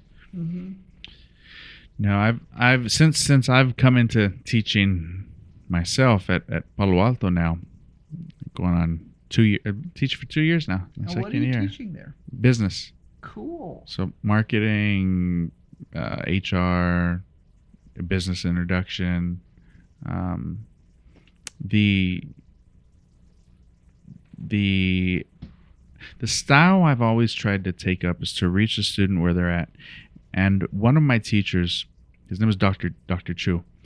He was at UT, and I'll never forget this style that he did. He was available office hours, and I would go. And this was actually the second time I had taken this class. It was Intro to Computing. 306. Hard. Do you remember Irving? Irving Arredondo, he graduated valedictorian from South San. Yes, I do remember. So Irving him. Irving went to UT, graduated, and he did the same engineering track, and he was a big reason why I decided that if I got in, like, they let me in. They let our valedictorian, and Irving talked about how hard it was to get in. If they let him in and then they let me in, I must be doing something pseudo right. So Irving had taken this class, and man, he talked about how hard it was, and I ended up dropping it my first semester because it was hard. And then he switched to computer science, but I stuck it through. And in that class, Dr. Chu had a certain style of teaching, and what he would tell us was, we do our best in all our assignments, and I was keeping up. I was making it further than what I did the first time. And at the end, if we still weren't passing, he'd have an open office hours, and he would ask the students to present their case as to why we think we should pass that class. and we'd have a conversation just like this, talking about intro to computing and topics, and if you could speak it and teach it. And he goes, if you can teach me, and you know it good enough to teach it, you should know it good. You'll know it good enough to pass it. And I'll always respect that from him. And I try to have my own version of that, but when I teach. But I think there's something. Obviously, there's some. If the student's not turning anything in all year on purpose, he earns his grade. Mm-hmm. But if he is turning it in, and he's got a study habit that he's shown that, oh look, he's putting the effort in, it's just not getting the result. Maybe it's a test taking thing, and we go all this, but at the end he can talk through it as if he could teach it. I think that's worth something, and I've learned to take that approach to teaching and learning, especially if you can learn it enough to teach it. That says something. Gotcha. Yeah. Yes. That is interesting. Mm-hmm. So, what has been your most memorable moment while teaching at South San? So, my mind. Oh, I'm sorry. And in my mind, I always divide the teaching between my first 9 years, because what I did during those 9 years is so different from the second 9 years. I mean, the second 16 years. And I would say that, something popped out for the first 9 years, and something popped out for the second 9 years, but it's not like they're real deep, serious, profound memories. It's more memories that just were ways and times that teaching gave me joy. Okay. Mm-hmm.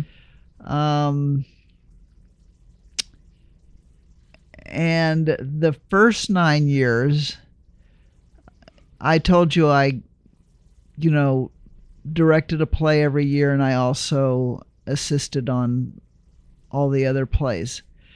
But something that I was so proud of the first 9 years was I wanted the drama department to do a musical. And even though it was a really strong drama department, they had never done a musical before. And and at that time we didn't have an auditorium. We had a little theater. And it was. Where was it? Well, you remember where the main office was? Mm-hmm. And it all the way down at the end of the hall. And the three wings? In that first wing. Oh, in the first wing? It was right down the hall from the main office. Mm-hmm. This is the first 9 years. But it was the same main office when. Mm-hmm. So where the counselors was? Yeah. Mm-hmm. Okay, yes. Eventually, it was all remodeled and became the counseling office. Ah. But for those first 9 years, it wasn't a counseling office at all. It was a little theater. Really? That held, as far as audience members, seems like the audience size was about 150 people, and it was like on three sides, two sides, and then the side that looked straight at the stage, and it was a small stage. Mm-hmm. So every show we chose to do, every script we decided to do, it had to be something that could be done in a small space. Mm-hmm. And I told you that Leroy Garcia was so brilliant at tech, and he did so many innovative things to make those small spaces work. Mm-hmm. But anyway, I decided I wanted to do a musical, and one of the things that would make it hard to do a musical there was the small space, because most musicals are made for bigger spaces. But there was one musical called You're a Good Man, Charlie Brown, which I believe the Ms. Gable, wasn't that the name of the drama teacher when you were there? I think she did that musical, that same musical, when I was back there and was teaching English. She asked me for a list of plays I directed and what would I recommend. And Oh, wow. and that was one of the musicals I believe she ended up I doing. did Footloose with her. Did you? I did. I wasn't Okay. a big role. I was the guy who punched the other guy in the dance or something. Gotcha. Well, anyway, but back in this would have been early '80s. South San had never done a musical for the space because of the space issue. I just saw, but I knew that You're a Good Man, Charlie Brown could be staged in a small space. Mm-hmm. And so I worked with Leroy on how we could do the set changes and all of that stuff in that small space. And I really had to recruit to get kids to come audition because they were most of them had never even seen a musical. Mm-hmm. They didn't have any idea what a musical meant. They imagined they had to be fantastic singers. Well, one of the reasons I chose You're a Good Man, Charlie Brown also was that it was a musical that was made for people who simply had to be able to carry a tune. Mm-hmm. If you couldn't carry a tune, then, although there was one kid in there who couldn't carry a tune, actually. But you're gonna name drop him? I'll have to That's think really and see good. if I can remember. I can remember exactly what he looked like. He played the role of Pigpen. But and he was funny. It was funny. But he could not carry a tune. But I put him in there anyway because it was so perfect for the role. Sounds like me. No, he was a small boy. He was much more diminutive than you were. He was only like 5'3", 5'4", or Okay. something like that. Anyway, so all you had to do was carry a tune, and so I went around and I recruited, and I really, I talked it up not only to the kids who were already in drama, but also to kids who were not in drama because I wasn't sure how, I had no idea what to expect as far as would enough kids be able to carry tunes, and that had to be part of it too. Mm-hmm. I knew a lot of our actors could carry roles, but I wasn't sure how many of them could sing. So I went around and talked it up, and so I guess I did a good enough job at recruiting that we had a good turnout on auditions, some of whom were drama kids, some of whom weren't. And I cast it, and there was a teacher there during those first 9 years. She was like a typing teacher or something, but she really played the piano well. And that's another reason that was a good show to do, because the only instruments you had to have that were played live was piano and drums. So I went and talked to this teacher. Her name was Mrs. Sullivan, I think, and asked her if she would do it, which was a huge commitment on her part, because not only did she have to learn go through and learn all that music, but she also had to be willing to come to all those rehearsals. And she wasn't a drama teacher, but she said yes immediately, and she did such a fantastic job. And then there was a boy in one of my senior English classes who was good on the drums, and I asked him if he would do the drums. He said, sure, and so he did a good job. Anyway, did the auditions. All I asked them to do to sing, to prove to me they could carry a tune, I asked them, can you sing Twinkle, Twinkle, Little Star or Mary Had a Little Lamb? And okay, Twinkle, Twinkle, Little Star. Okay, you can carry a tune, so that's good. Now I need to see your acting. And I would have them read roles from the script. Well, anyway, got the show cast. It was a huge hit, Jesus. It was a huge hit. Theater sold out. Oh, yeah. Not a seat in sight. Every show sold out. But that was usually the case with the shows we put on back then. But it was just so good. I wonder if there's a recording of it or somewhere. Actually, no, wait a minute. No. You know how eventually everybody had camcorders and stuff? Yeah, camcorders. That was not the case back then. I seem to remember, it seems like there was a librarian who had some sort of piece of equipment. Maybe she filmed some of it, but I really can't remember. But then that same librarian did audio taped a whole show for me. The last show I I ever did at South San. What show was that? You're going to laugh, okay?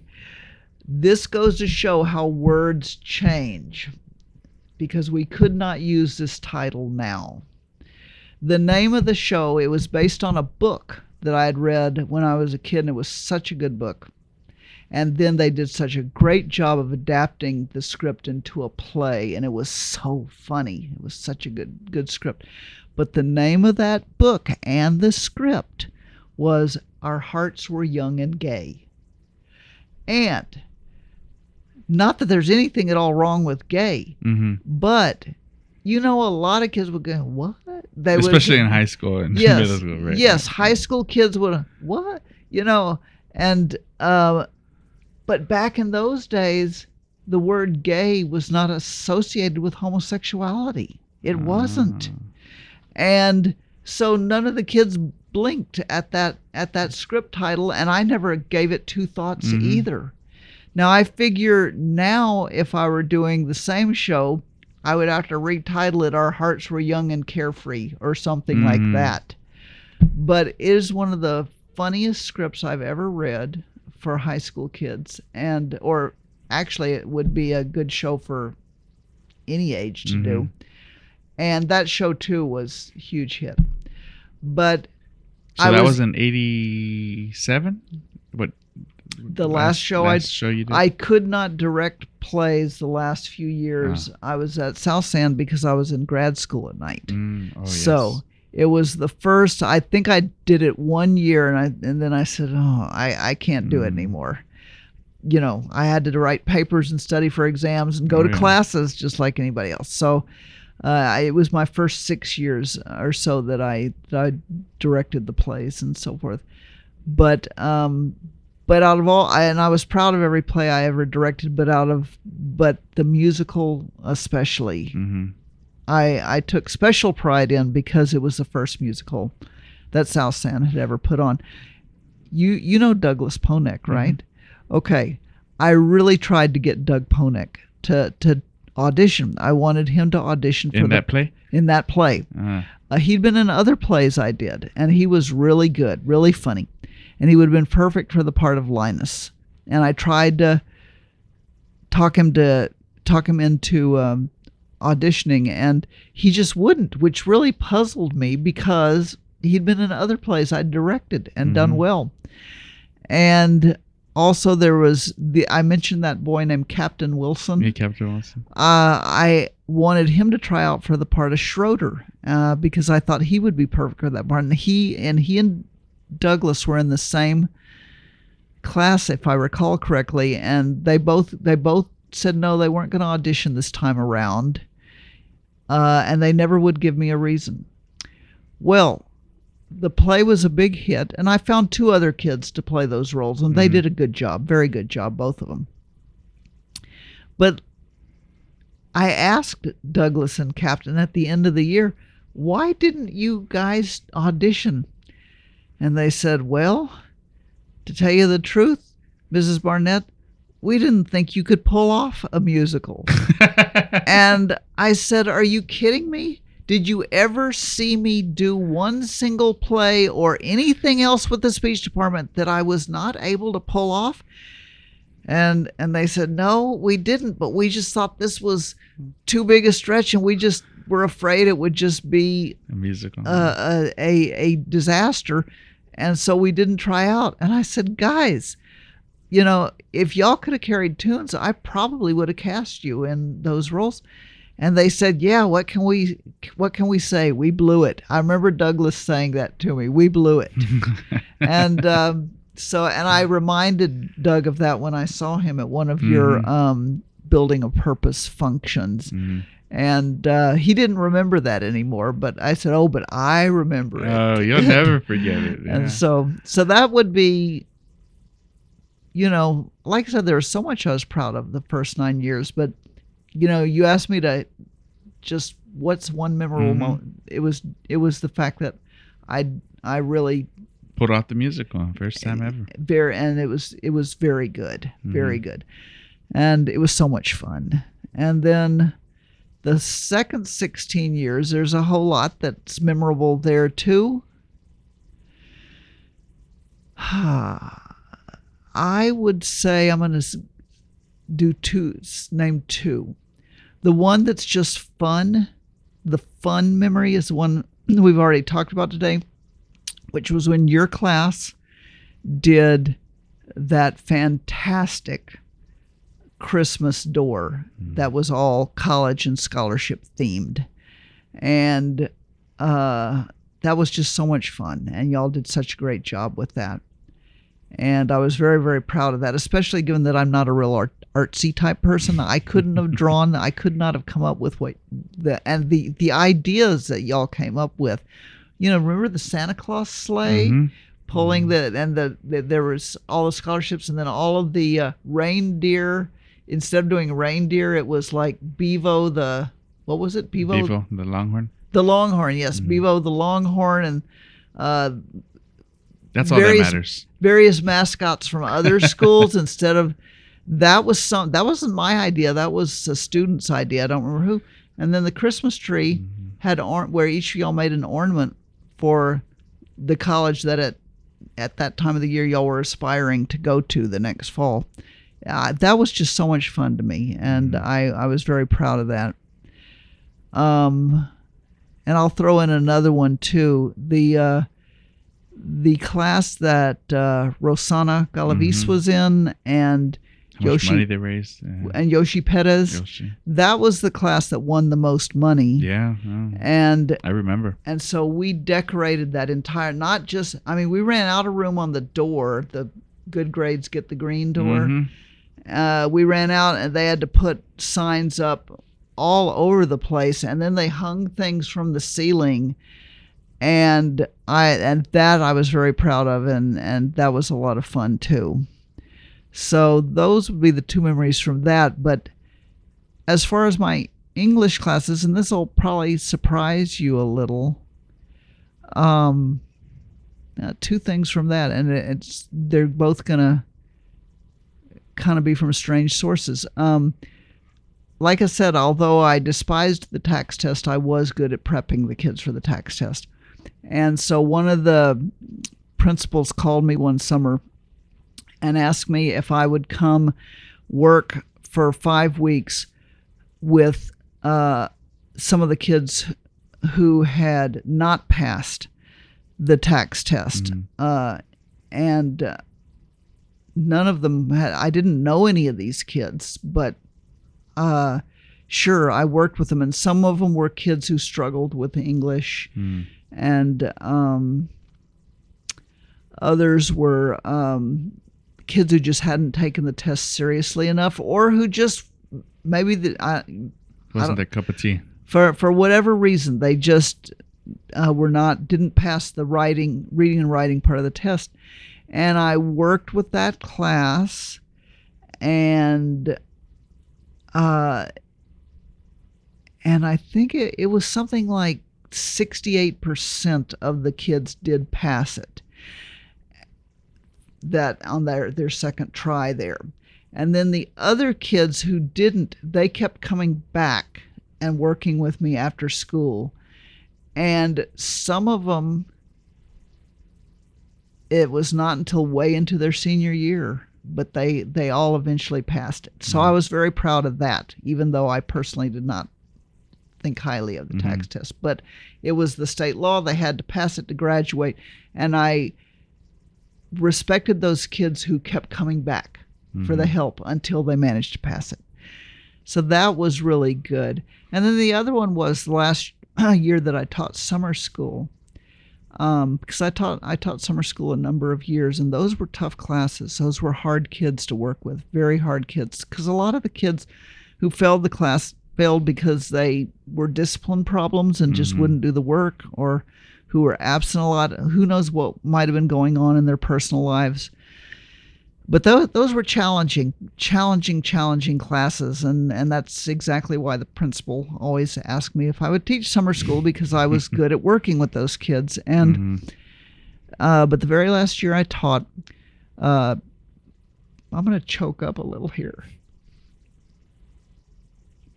A week or two into the class, my mom died. of Alzheimer's, the complications from Alzheimer's. It was unexpected. We knew she was going downhill. We had just put her into an assisted living place because we'd been rotating in weekends and everything and helping my dad, but she needed to be in 24-hour care, and we all had jobs, and they lived in Seguin. But unexpectedly, she died just a few weeks after entering that facility. She died in her sleep. Not sure of exactly what, but she died in her sleep. And, they sent for me over at the office, and I knew it was something bad because they sent a secretary over to watch my class, and they told me to take my stuff with me. Take your purse, take your anything you need. So I knew it was something bad, and I kept saying, it's not one of my kids, is it? It's not my husband. I said to the secretary who was walking back with me, no, it's not your kids or your husband. And I said, well, then it's something bad about one of my parents. She said, yes. So my husband told me, and my husband was waiting for me in the office. And so I took the rest of the first semester of summer school off. Ms. Arnold finished the first semester for me. And then I went back. And that was the kids in that class, they were challenging, very, very challenging kids. But there must have been something about our teacher's mom died. And Jesus, they had made a great big card that they all collaborated on. And every one of them wrote me a personal note. And when I came back, they all hugged me. And those kids who had been problems the first semester of summer school were no problem at all the second. I guess there was something about my mom having died that they said, we let's just make it easier for her. And they did great the second semester of summer school, and they all passed. And then they all came back and visited me their senior year, all throughout the year, to see how I was doing. And I was very proud of that, and I was very impressed by them. And an odd thing to stand out to me, but it really meant a lot to me. I think I still have that card they made. I'm pretty sure I do. It's in a cabinet somewhere, but I'm pretty sure I would have kept that. So that meant a lot to me. You said this was your last year? And it was the last year that I taught summer school. Let me see. Yes, it was. It wasn't my. It was summer school 2012, and then I retired in June of 2013. And so it was the summer right before what turned out to be my last year. And those kids, we're all seniors now, and they came back throughout their senior year to see how I was doing. Wow. And the kid in the class who was the most problematic of all, he was caught doing graffiti and magic marker on the tables in the library, gang graffiti. In the library, then the librarian wouldn't let us come in there anymore to do. This was all the first semester that happened. The second semester, like I said, all the kids really were kind, and that kid came to see me all the time. And I would see him walking down the hall toward me, and he was a small boy. Maybe that's part of the reason he felt the need to act so tough and everything, because literally he was only like 5'2", and he was a senior in high school. But I'd see him coming down the hall, walking in his sort of gangster walk, and his name was John. And I'd say, John, and I'd hold up my arms, and he'd say, Miss, and he would come up, and we'd hug me. And we'd hug, and near the end of the year, he asked me for a recommendation. Would I write him a letter of recommendation for a job he'd applied for? I said, absolutely. And I wrote him a real good letter. You just never know which kids will end up being, but I don't remember the boy's last name, but I do remember exactly what he looked like. If he still looked exactly the same now, I would recognize him. Of course, he wouldn't 16 years, all these years later. Yeah. But yeah. So those are two of the, there were so many special moments at South San. Hard. You and I could do the whole interview on my best memories from South San, but those were the two that just sort of instantly jumped to my. Right. That I didn't send you those questions to prepare for. That was off the cuff. Yeah, that was, and those were the two that just most. And I'm glad you didn't ask me, because I would have been typing until the middle of the night to get those stories out. But those were the stories that instantly popped out, even though there were so many that I could tell you. No, I'm sure. Yeah. What's the greatest advice anybody's ever given you? From my parents, it was be loyal to friends and family who deserve that loyalty, and make sure that in your relationship with them, you act in a way that you earn their loyalty. That was a big value in my family growing up, was loyalty to friends and family. And I think that's why my siblings and I worked so well together as a team, rotating into Seguin during that long decade when we were first taking care of my mom with Alzheimer's, and then my dad immediately began to decline after she died. And so that was a lot of years of rotating into Seguin and making emergency trips to Seguin in the middle of the week as well, and sometimes in the middle of the night. And I think it was that loyalty thing, that loyalty value that we'd grown up with, that not everybody does well when their parents are aging, or after they die, they get into fights about the will and stuff like that. There was not a problem with that. In my family, I think we just, all four of us knew we needed to be a real good team to take care of our parents. And it was a long decade. It was a stressful decade. But I do think my parents teaching us the value of loyalty to those who deserve loyalty went a long way. And also,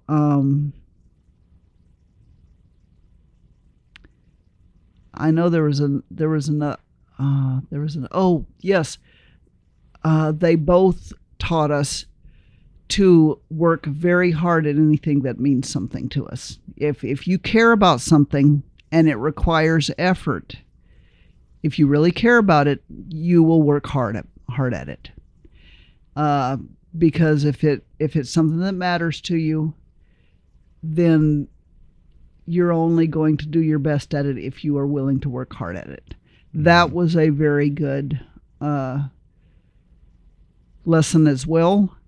And I think it's one of the reasons I turned out to be an adult who's worked hard at everything, who's ever mattered to me in my personal life and in my professional life.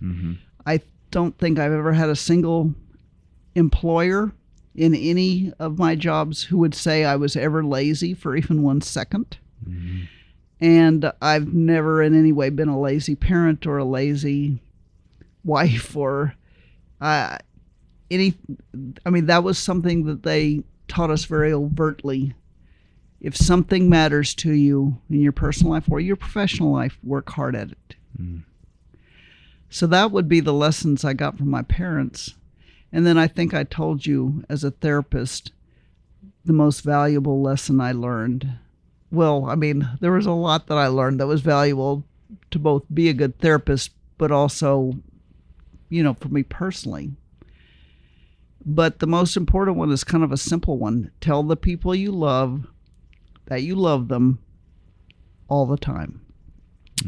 Because that was something my parents did not do. I knew that we all knew that our parents loved us, but for whatever reason, they did not say the words "I love you" to us much at all growing up. In fact, I can't ever remember them saying it to us when I was growing up, even though I always knew they did love me, and my siblings knew they were loved as well.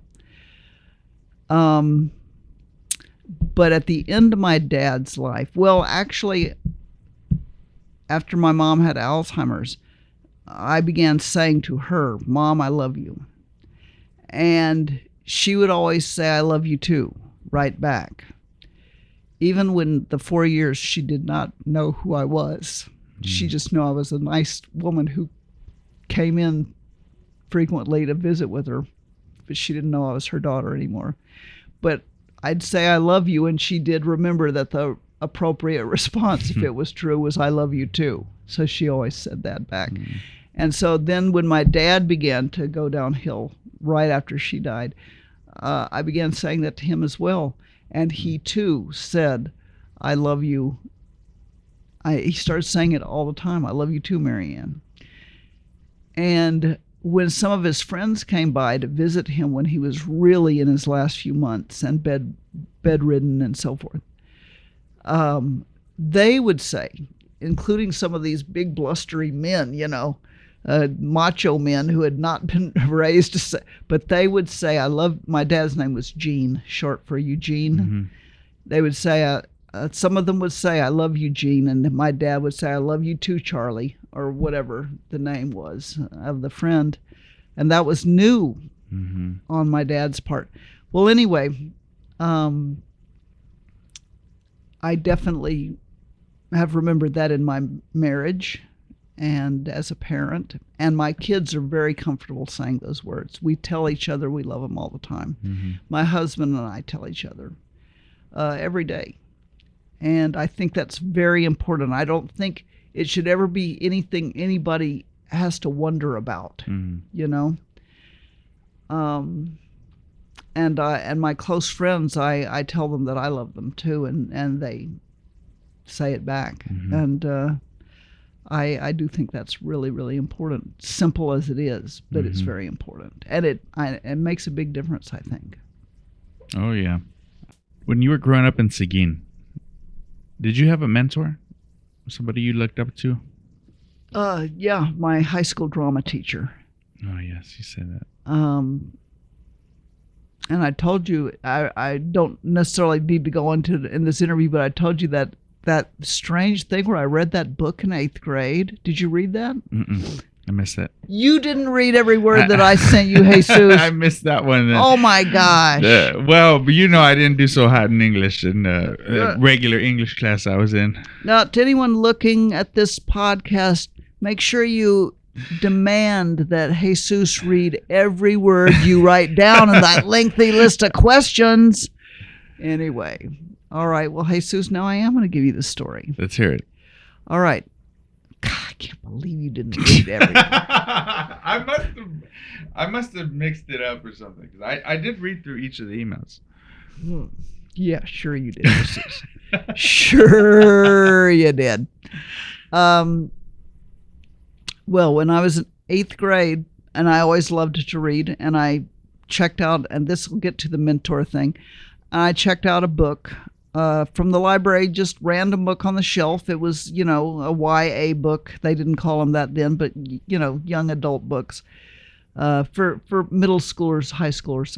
And it was about a girl who was in boarding school, and she, of course, the boarding school concept was real strange and different to me because there were no boarding schools in Seguin, and even if there had been, my parents would have been sending me to one. But anyway, this girl went to boarding school. She was having a hard time finding her place to fit in, and they did a production of The Taming of the Shrew, Shakespeare's The Taming of the Shrew. And she tried out, and to everyone's amazement, she got the lead and it is one of Shakespeare's most famous characters.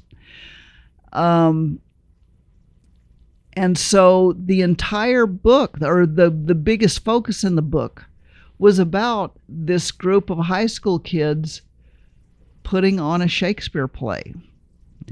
And I just found that fascinating. Found that fascinating, Jesus.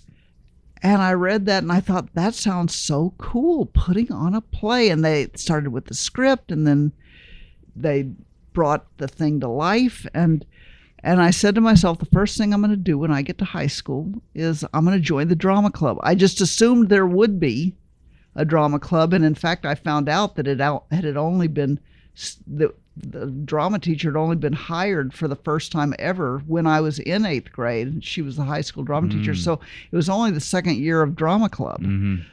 But she was a wonderful teacher, and when I showed up for the first meeting my freshman year, there were a lot of kids there. And I just fell in love with drama, theater, in high school. And I was in a lot of plays, and I made a lot of good friends, and I also worked backstage on a number of plays. Well, anyway, the teacher was just wonderful. Her name was Nancy Rowley, and she was such a meaningful teacher to so many kids there, so many students. You know, you ask, who was your favorite teacher in high school? Mrs. Rowley. You know, so many kids from the 4 years I was in high school would name her. And back in those days, it wasn't like if you were in band, you couldn't be in theater, or if you were in sports, you couldn't be in theater. The teachers worked together more so that kids could be in more than one organization. I also played the flute in the band, but I was also, but drama club. Do you still play? No, I don't. You hung it I up. don't. I did. I enjoyed it though. I enjoyed being in the band. But at any rate, I did my 4 years there. I was very close to Mrs. Rowley, and I decided to go to college and major in. It was majoring in drama was what we said in those days. Now they say he's a theater major or whatever. Theater arts. Right. But in those days it was drama major, and she and I stayed close all through high school, and we stayed close for the rest of her life. And when did she pass? You said not too long ago? Yeah, maybe. Actually, I just ran into a picture. I was cleaning out some of the photos from my phone a few nights ago, and so I went way back. And I was surprised to see it was actually 7 years ago that she died. 2018. Because of it was it was 2019, so I guess it was 6 years ago. So this friend and I had been, the last few years of her life, she was in a nursing home, and we went up to in Georgetown, Texas, where she was raised, and this friend and I went and visited her once a year for 20 years, and the last few years were in a nursing home, and I've got a picture of her and me and my friend. And that was in August, and then she died in October. Her daughter got in touch with us. But yeah, she was the closest thing to a mentor that I ever had. Did when she was teaching drama at Seguin, did any of those times overlap where you were teaching at South San drama?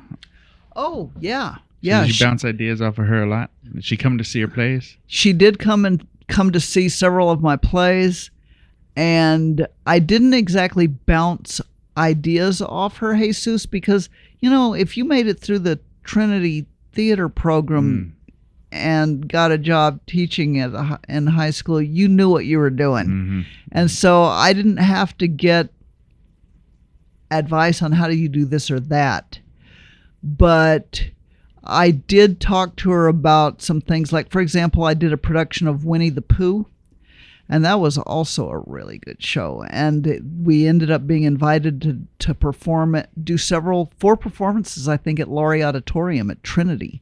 and they bust in kids from all over the place to see the show. That was a surprise Is to the me. theater the same? In Trinity? No, It's no, different now? The big one that they have? this was at Laurie Auditorium, which is the last time I saw that place, which was 5 or 6 years ago. That place was still pretty much the same, but Ruth Taylor Theater, which was what it was called when I was there, it was a gorgeous theater, and but they made it into a more traditional type theater, what's called a proscenium stage and so forth.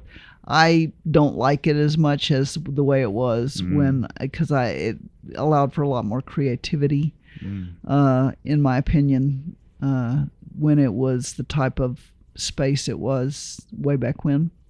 But anyway, yeah, Mrs. Rowley, she came and saw several of my plays.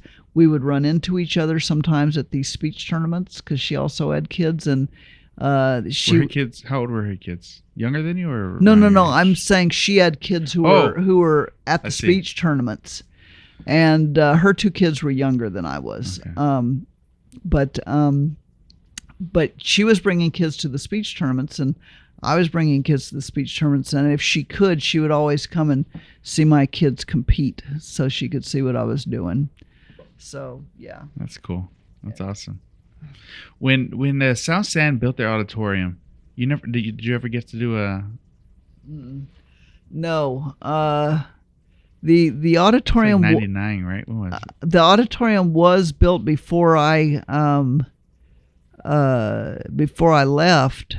I don't remember what year it was, and Mrs. Gable was the teacher, and she was really good. But no, remember that I had specifically specified that I didn't want to teach speech and drama Right. during those years because I was raised in a family. So, yeah. Well, I didn't know a lot about drama or anything, and when I did my first play there, you talked about only doing one sport. When I got out of football my junior year to focus on my grades and everything, I started the swim team back up at South Sand because it had been there in the 90s, like 99 or 2000, but then it went away. And then I wrote a letter to Durban, and we got a swim team. One of the coaches at Kazan apparently was a former swimmer, so she was helping us. And so remember, I was doing multiple different things, and I did one play my junior year. What play was it? Footloose. I didn't see that one. I'm surprised I didn't. The musical I remember watching was at South Sand that Mrs. Gable directed was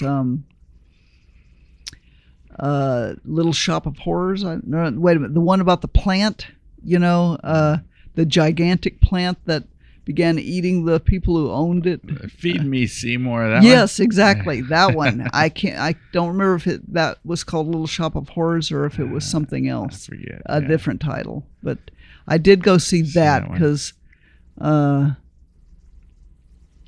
I was impressed. I didn't realize so much goes into this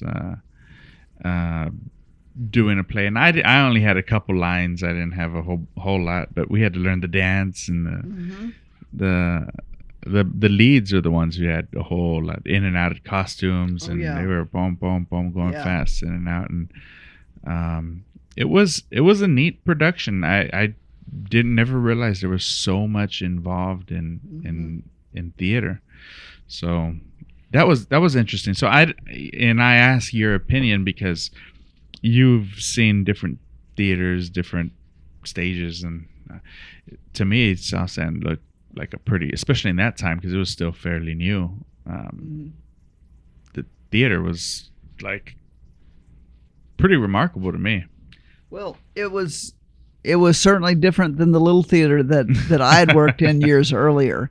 And so it opened up the doors for Mrs. Gable to do a whole new, broader range of productions. Like I said, during my 9 years first 9 years, we always had to choose scripts that we were certain could be staged effectively in a small space.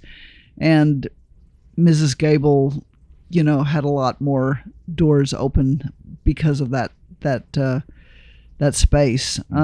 I mean, I don't remember having any negative feeling about it. I just didn't think about it a whole lot because I wasn't working there. you know. Mm-hmm. What is your purpose in life? Remember, I thought real hard about that question. And I thought about it as a parent and as a spouse and as a therapist and as a teacher. Those, would be my most significant roles, so to speak, in life. And it was such a wide range, parent, spouse, therapist, teacher, that covers a broad spectrum of people. But I can tell you that both my husband and I worked really hard to raise children who were confident of their talents, always gave them permission to explore their talents and their passions and their interests. And I would say the goal behind that was we wanted them as adults to feel like whatever they dreamed of was a possibility for them. Now, obviously, if Jenna had dreamt of being a rock star, I don't think that would have happened, since she wasn't, a particularly accomplished singer or musician. That's not what she wanted to be. And that's just one example. But we encouraged our kids to really pursue their interests, their passions, to work hard at them, to have fun at them. And why? Here comes the purpose part. Yeah, we wanted them to reach adulthood, young adulthood, feeling confident that whatever dream they wanted to pursue, they had a good shot at making it happen, and that their dad and I would be cheering them all along the way. So I also think that overlaps, though, into my purpose as a therapist, because the job of a therapist is to help, whether it's an individual client or a couple client. The goal is to help the client identify specifically what is not working in your life, what has brought you here, what are you troubled about enough to have made the decision that you need the help of a professional. And then as the professional, my job was to help them figure out what they could change that could bring them closer to having the life and being the person they wanted to be. And then as a teacher, I feel like, honestly, that was a lot of overlap as well, Jesus, because in everything I taught, and I mean going all the way back to the freshmen that I started out with, which included a couple of remedial classes, which I really enjoyed, by the way, and I was good at. I taught remedial kids. I taught just sort of average students. Eventually, I was moved into senior classes and had both regular students and honors classes, which then became AP. And then I did all the speech and drama and this and that, and then I did the whole scholarship thing. Always, I would say, the common denominator in each of those was to help those kids figure out what they needed to do to accomplish what was important to them in that particular domain that I was working with them. And there were so many domains, like I said, both English classes, speech, drama, summer school, tax remediation, all of that. Scholarship writing. Yes, yes, exactly. It was way, there was huge differences in what each student was aspiring to in that moment when their lives intersected with mine, but always the goal was, and I do think my purpose has been to help people figure out what can you do to make whatever the goal is that you're trying to reach at this intersection of my life with yours. What do you need to do to make that goal attainable to you? Seems like your purpose is fulfilled, or gives you a sense of fulfillment to help others find their purpose. I would say, yeah, that was true in almost every aspect. How about your husband? My husband? Well, as you know, he's an attorney. And contrary to popular belief, not all attorneys become super wealthy, and not all attorneys choose politics. Well, yes, they don't all choose politics, but not all. Some attorneys actively make the choice that they want to pursue the law in ways that do help people personally. And my husband did that. The stressful part of his career was when he was doing a lot of divorce law, working with families who were struggling or at war or this or that.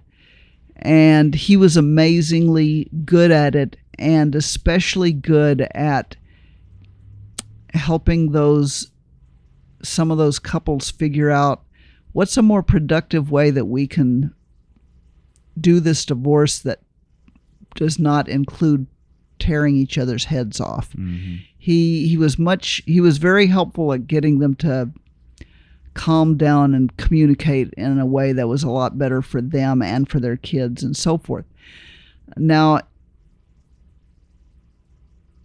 and he also began working with Child Protective Services, which, if I had to say what has been the big love of his career, that's it. Interestingly, it's also the part that's probably the least lucrative financially, but it's what he's still doing in his semi-retirement at the age of 73. He still works with Child Protective Services. And since we sold his law building and he's got an office in the upstairs of our home now. So I hear him on the phone a lot and on Zooms and stuff like that. And I'm amazed at how good he is at talking with the kids. Mm-hmm. That the social worker, refers to him. I hear him talking to the parents who are in most cases working to try to get trying for reunification of their family. For whatever reason, those parents have temporarily lost custody. They're maybe they got involved in drugs or alcoholism. Maybe they had reports of neglect, whatever. And some of those parents don't ever get it together, but some of them do. Mm-hmm. And some of them really work hard to turn things around. It's like losing their kids was what finally woke them up. But they can't just say, I woke up. Yeah, I'll do better this time. They've got to go through a lot of counseling, a lot of classes, stuff like that. Mm-hmm. And I hear him talking to both the parents and the kids and the social workers and the judges all the time. And it's just amazing to hear him. He does such a good job with that particular population and that particular type of work, Jesus.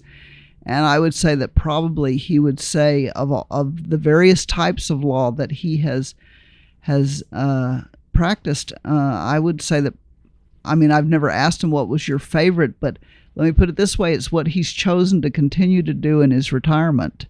So that tells Says you something. Yes, and it's not like it's not challenging, but it's just very rewarding to him, and it should be. He's really good at it.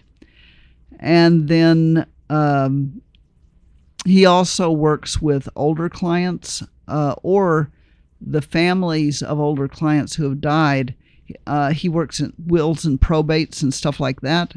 And that too takes a certain touch, Jesus, because, you know, some families are all cooperating with each other as they go through their parents' will and so forth. Others are at war with each other. You'd be shocked at how often, maybe. I don't know. Maybe you've heard stories. But Oh, yeah. I've heard stories. it's just, it's awful. And no matter if it's the older clients who come in and who know nothing about what goes into why, all the reasons it's important to have a will. And by the way, if your own parents don't know this, and if you and Judith don't know it, your parents now, y'all better have wills. And honestly, You gotta look at the camera and tell it to my mom and dad. Mr. and Mrs. Rendon, you really need to know that as parents, you need to have a will. It will make it so much harder for Jesus and Cheyenne if you guys pass away and there's no will. It will be a nightmare to them. People can't believe how hard it is.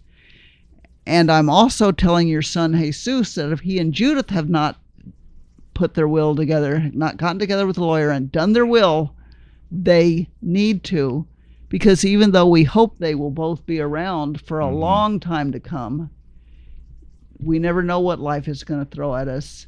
And it would be very hard on your children, on their children, and on whoever is left behind to wade through all the difficulties of that situation. Everybody needs a will. My husband and I did our wills as soon as we became parents, when our children were infants, before our younger two were even born. We did it. Everybody needs to do it. You will be so glad. Well, you may never know, because if y'all are gone, you won't. But if you can look down from heaven and see Jesus and Cheyenne saying, "Isn't it great that Mom and Dad got all this taken care of?" you will know. Yeah. No, you heard it here first, Mom. Dad. There you go. No, You too, we Jesus. do. We need to get something. Yeah, you do. I've been You've got considering- 3 kids, Jesus, I know. and I know you know lots of lawyers. A lot of your friends are lawyers. I know. Come on. Well, we're looking at a couple of trusts or different avenues about it, but man, it's so expensive though. I wouldn't know about the expense of trusts or anything Yeah. anything like that, but you have lots. It's of worth it though, because you have lots of friends who are lawyers. If any of them do wills, make sure they're knowledgeable in that area, because you've got to be. But right. you know lots of lawyers, Jesus. Yes. So I'm not. If you think I'm trying to to recruit business for my husband, that's not why I'm saying this. Because I know you have lots of lawyer friends. We know better. We know better, and should have taken that care of. And as a matter of fact, my daughter was bringing it up about not that I get a will, but she's like, "Hey, Dad, I didn't know you have this coin collection." she goes, "So who's gonna get your coin collection when you die?" And which child is this? Autumn, my oldest. Yeah. Do you say, "Great question, Autumn"? Mom and I'll have a discussion about that this very night.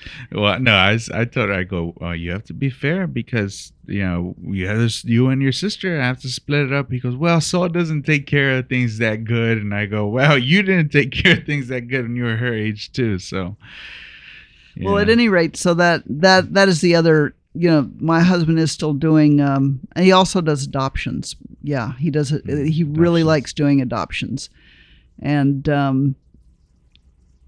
he's working with people either whose parents did wills with him years ago, and now their families have come to have the will probated, or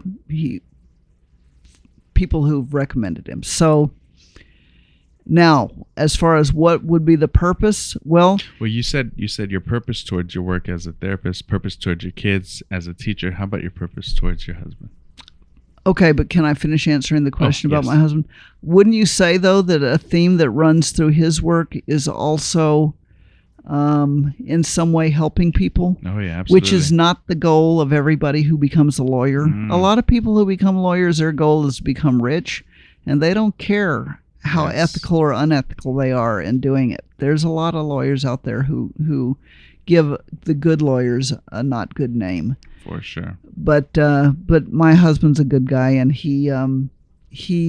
so those, I would say, I'm not going to speak for him as specifically, but I think there's a theme that runs through every area of law that he practiced, and that was to be, and that continues to be, how can I help you? And I mean really help you. Genuinely. Not how can I make money off you? Mm-hmm. How can I help you?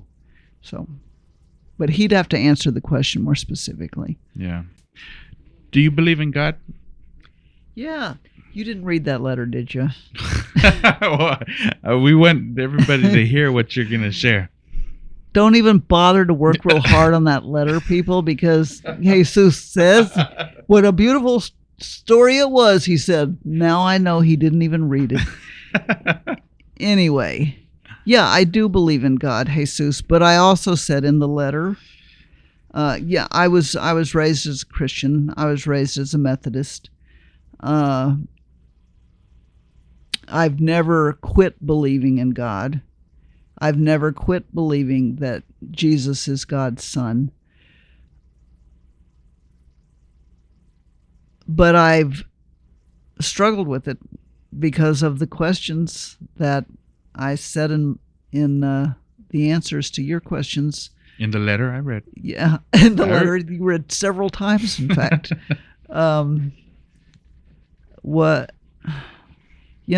There's those questions that I'm sure anybody who thinks about why they believe in God and what they believe in God, surely every thinking person asks, why do you let terrible things happen to good people? Mm-hmm. Innocent people? Why are some children growing up in abusive families? Why do some people get cancer and die at a young age? I struggle with that, Jesus. I don't know if you do, but I do. And it hasn't stopped me from believing. And I think probably what keeps me believing is because of the values that Jesus was teaching us about looking out for the least of these, mm-hmm. welcoming the stranger, our responsibility. Well, I think somewhere in the Bible it says, to whom much was given, much will be expected. I believe that. And a lot was given to me. My parents' marriage wasn't perfect, but they were committed to it, and they were the best parents they could be to us. And that... Yeah, both parents. Yeah, that's huge. Yes, exactly. And we had a middle-class living, not a wealthy living. I never felt the need to be wealthy. But nonetheless, there was no struggle that they had to go through wondering, are we going to be able to afford groceries this mm-hmm. month or whatever. So that was never part of my life. So I feel like I was given all the things that most matter. Mm-hmm. I've been so lucky with my health. Not that there haven't been some health issues that I've had to deal with and that my husband's had to deal with, mm-hmm. but nothing that has impacted my life so greatly that, I mean, that's coming because I'm getting older. But anyway, You know you're blessed. yes, I do. That's a good way to put it. I do know I'm blessed. And I do believe that to whom much is given, much will be expected. That I believe, and I think Jesus taught those kind of values, and so much valuable comes from him. And I think that's what keeps me hanging in, honestly, Jesus, with my belief in God. Whose death affected you the greatest, just in case? Well, I mean, obviously, Jesus, both my parents' deaths affected me a lot. And I honestly don't remember what I said on my answers to the question. I really don't. But my husband's sister was my kid's favorite aunt. She was my favorite sister-in-law. She was only married briefly, and she never had kids, and she just doted on our children and adored our family. And when she was 51, out of nowhere, she had a massive stroke and died shortly after. And that was a huge loss for our whole family. It was very traumatic for my kids. It was very traumatic and heartrending for my husband. It was traumatic for me. I truly loved her too. So that was so completely out of left field. I mean, my parents' death, who wouldn't be affected by their parents' death especially if they had a good relationship with their parents. But I knew their deaths were coming. But when Byron's sister died, that was just no one saw it coming. So young. And so that was truly very, very difficult. And actually, Arlene Vesey's death affected me quite a bit. She and I were not close friends, but we were good friends. And we had been friends when we were both at South San, but then we both retired the same year and started subbing the same year. And it was honestly the subbing that brought us closer, because we would text back and forth to each other during the day. I'd get a text from her, and it would start, "Oh, hell no," and then she would tell me what awful thing the kids she was subbing for that day were doing. I got a lot of laughs out of her texts, and we had a lot of laughs back and forth for those. And then whenever we happened to land at the same school on the same day, we always had lunch together and so forth. And then her death too, of course, was very, very unexpected. And so that too, I mean, I know I was not hit nearly as hard as her children or to her very closest friends, but it did hit hard. That was a tough one. So yeah, those are the two that come to mind, and of course my brother's death is coming. So yeah. If you were to die today, and you only had one person you could call, only one, who would you call and what would you say? Well, of course, it would be Byron, and I would tell him that I love him and that I am so happy that I've been married to him and that I couldn't have asked for a better husband. And I would also ask him, if I were only allowed the one call, I would tell him to tell our 3 children that I love them more than anything on earth, as well, that I love their spouses, and that I love my 2 grandchildren. So, not a real imaginative answer, but it is a truthful one. You get one more phone call. And you can call each of your children on that phone call. What would you tell each of them? Let me think. I would tell each of them that I have to have been the luckiest mom on earth, the most blessed mom on earth, to end up with those particular 3 kids. I would tell them that every second of being their mom has been a joy, that I honestly just could not imagine being happier with 3 kids, that I'm extremely proud of the adults they've become. And I would tell them to make sure they stay close to each other as they navigate through the difficulties that this world presents. Okay.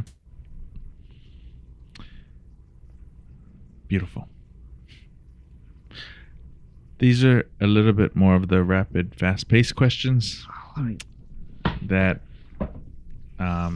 I know you did not prepare for and did not send me answers for. Which is fortunate for you since you're only reading them selectively. Okay, here we go. What is your most favorite band of all time? But I guess if I were to just be able to choose one, it would be Bruce Springsteen and the E Street Band. Okay. Favorite song of all time? Only one. Now that one's totally not a fair question, Jesus, because It's so hard. there are, So many. for one thing, I know that you probably don't believe it, or anybody else but your age or anyone else's age, but the best music is from the 70s. That was good music. Oh wait, my gosh, it was good music. Simon and Garfunkel.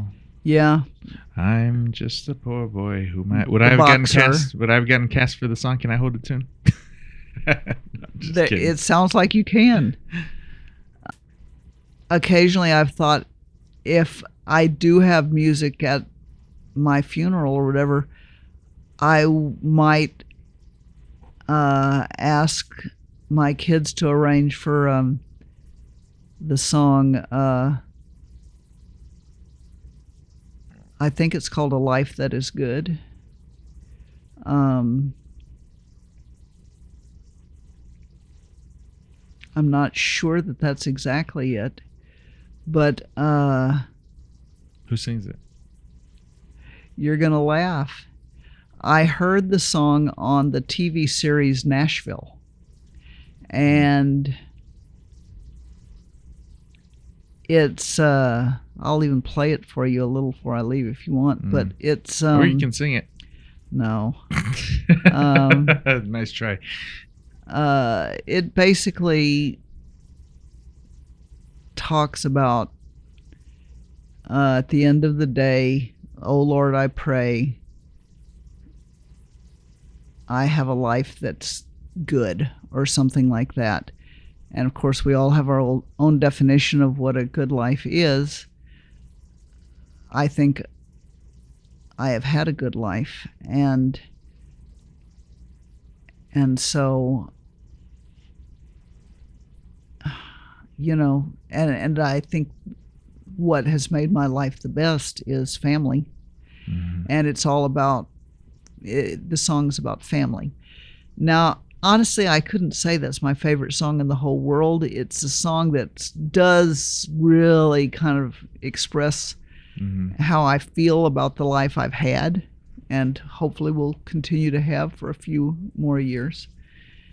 But, I also love Bruce Springsteen's Born to Run, and And yes, The Boxer's a great song. A lot of songs are great songs. I'm a big fan of musicals. I've got a lot of favorite songs from musicals, especially Les Mis. Okay, what's your favorite musical song? Musicals. It's so hard to choose one. Well, it would be something from Les Mis.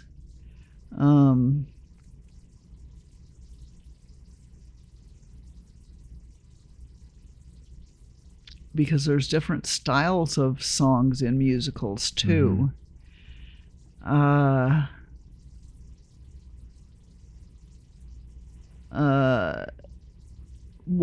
More Day is a good song from Les Mis. So is that heartbreaking song that Eponine sings as she walks the streets alone at night and, talks about the love she can never have with the guy who's become her friend but will never feel about her the way he does about his his fiance. I didn't read that book. I did. Unlike the letters that I did read, I did read your email. I didn't read the book though, but I think I have seen the musical. You would, if you've seen it, you would remember it. My gosh, it's so I know good. the musicals. The only musical I've really stuck with, obviously, The Sound of Music. I am 16, going. Lion King. That's my favorite of all time.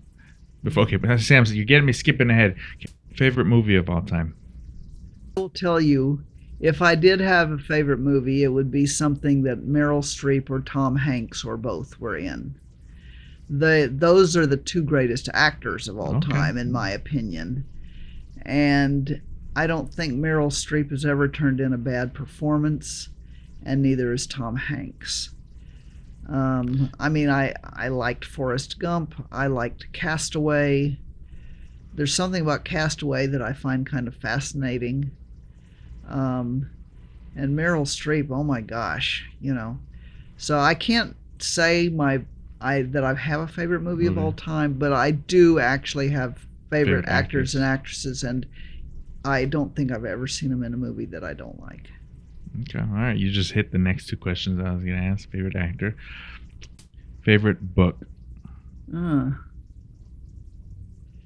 Well, if you read my letter, you know that I'm a fanatic reader, and I love to read. But if I had to say what is the book that I actually taught in school my first 9 years, and that I never got tired of doing it, it would be Great Expectations by Charles Dickens.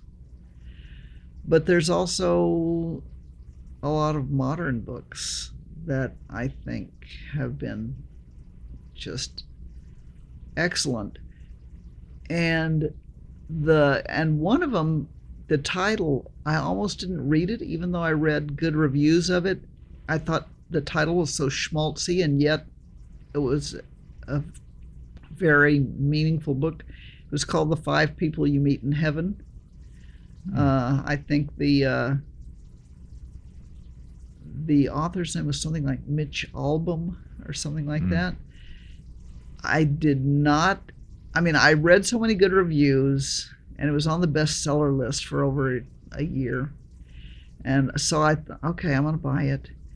And I kept putting off reading it, and it was a very good book, and it resonated strongly for me. And with your whole question about what do you think is your purpose, that book addresses that question in a very thought-provoking way. And so you might want to read it. It's an easy read. It's not a super long book. The 5 People You Meet in Heaven. The 5 People You Meet in Heaven. Now, with a title like that, I ordinarily never would. I would have thought, oh my gosh, that just sounds so something. But it was a really good book and very thought-provoking. And the ending the realization that the main character has at the end addresses that question specifically. What is your purpose? And he figured that out in that book through the 5 people he met in heaven, and it's nothing like you would expect. Nothing like you would expect. It's a good book. Okay. All right. Well, on that, I was gonna ask. Miss Alzacali has forwarded me books, and I'm always asking what's on her reading list. What's on your reading list that you would recommend to the audience or listeners that they should definitely check out? I know you just recommended that one, but that one is what I'm counting as your favorite of all time.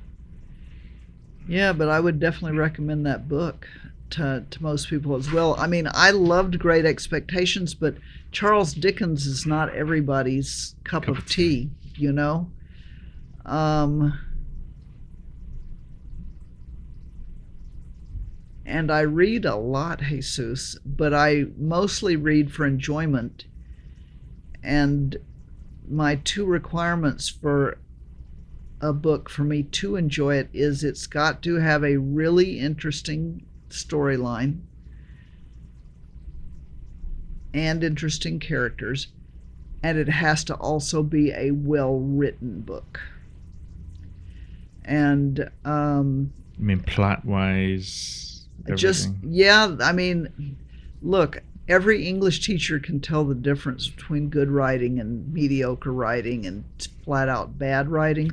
If I start reading a book and I only buy books that I've read reviews of, I can tell within 2 or 3 chapters, is the writing in this book good? I can't tell within 2 or 3 chapters am I going to like the book, but I can tell within 2 or 3 chapters if the writing's good. If it's not good, I quit reading it. I can't stand to read bad writing, but it's because I'm an English teacher, you know? Yeah, that's hilarious.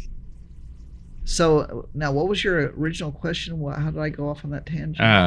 Your recommended reading list, like they've got Obama's reading list, Oprah Winfrey's reading. What's Ms. Barnett's reading list for 2025? For 2025, well, most of the books I'm reading weren't written in 2025. Well, just what you're recommending this year. They don't have to be written in 2025, but what you're recommending this year for anyone reading. Well, 2 books I read within the last 5 years, both of which are older books. One is called The Orphan Master's Son.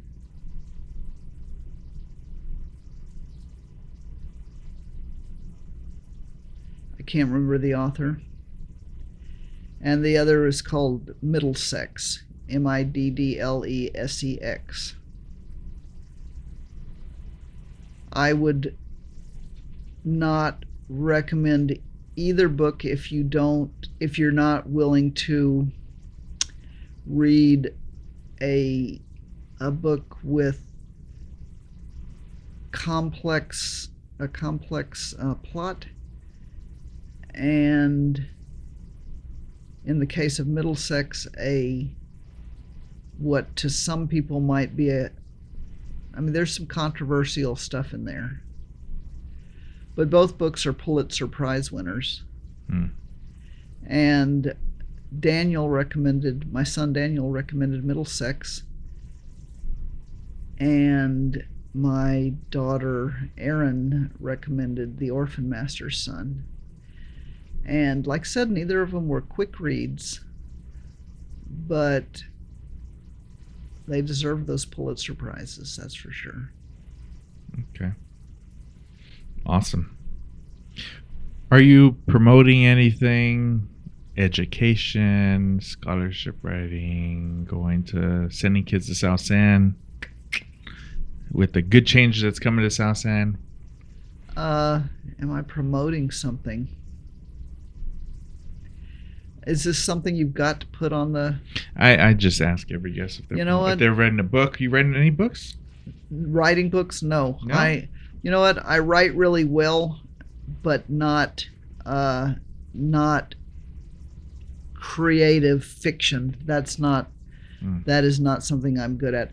Actually, if you were to ask me, is there any other career that if you had a chance to do it over again and try your hand and explore that career, it would be journalist, because I think I would be a really good journalist.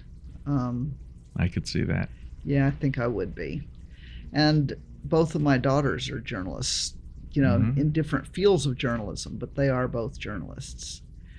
And I'm so glad that they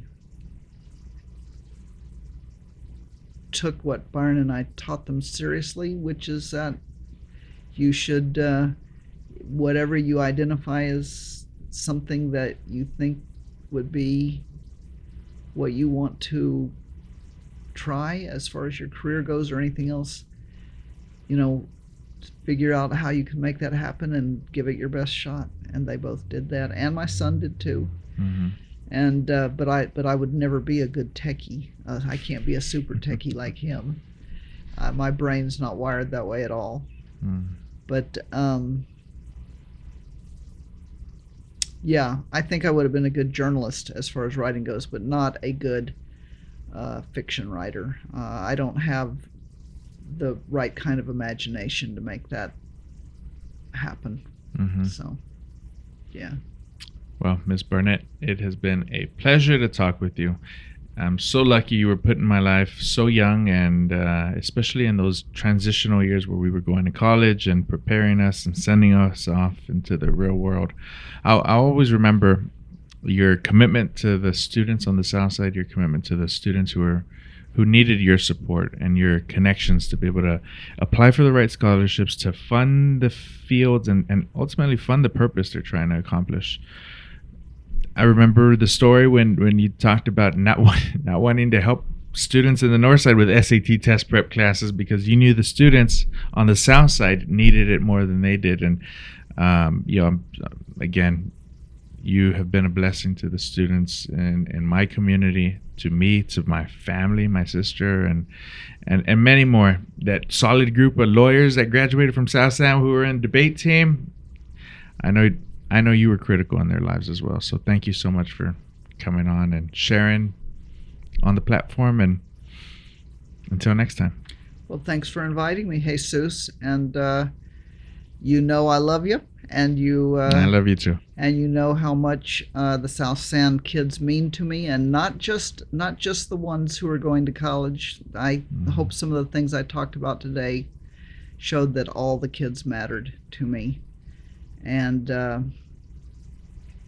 I really feel like I had two real gifts dropped into my lap those two times when I applied to. The first time when I was at South Sand for 9 years, and then the second time when Ruben Flores stopped me on the sidewalk. I really do feel like two gifts were dropped in my lap. I do think it's where I was meant to be. And I got as much from that experience, I think, as any of you kids got from my having been your teacher. So thanks for inviting me on this, and you asked a lot of interesting questions that really made me think hard. So thank you. Yeah, I'm looking forward to your book that you're not currently working on, but you're maybe one day. No, that's not going to happen. Not going to happen. That's not one of my dreams. And as far as that journalism career, no, I'd have to be a lot younger to try to kick that off the ground. But I do think in a different life that it's something I could have been good at. So. Awesome. But I just never considered it. So. Right. Well, thank you so much, Ms. Barnett. Until next time. All righty. Thank you, Jesus.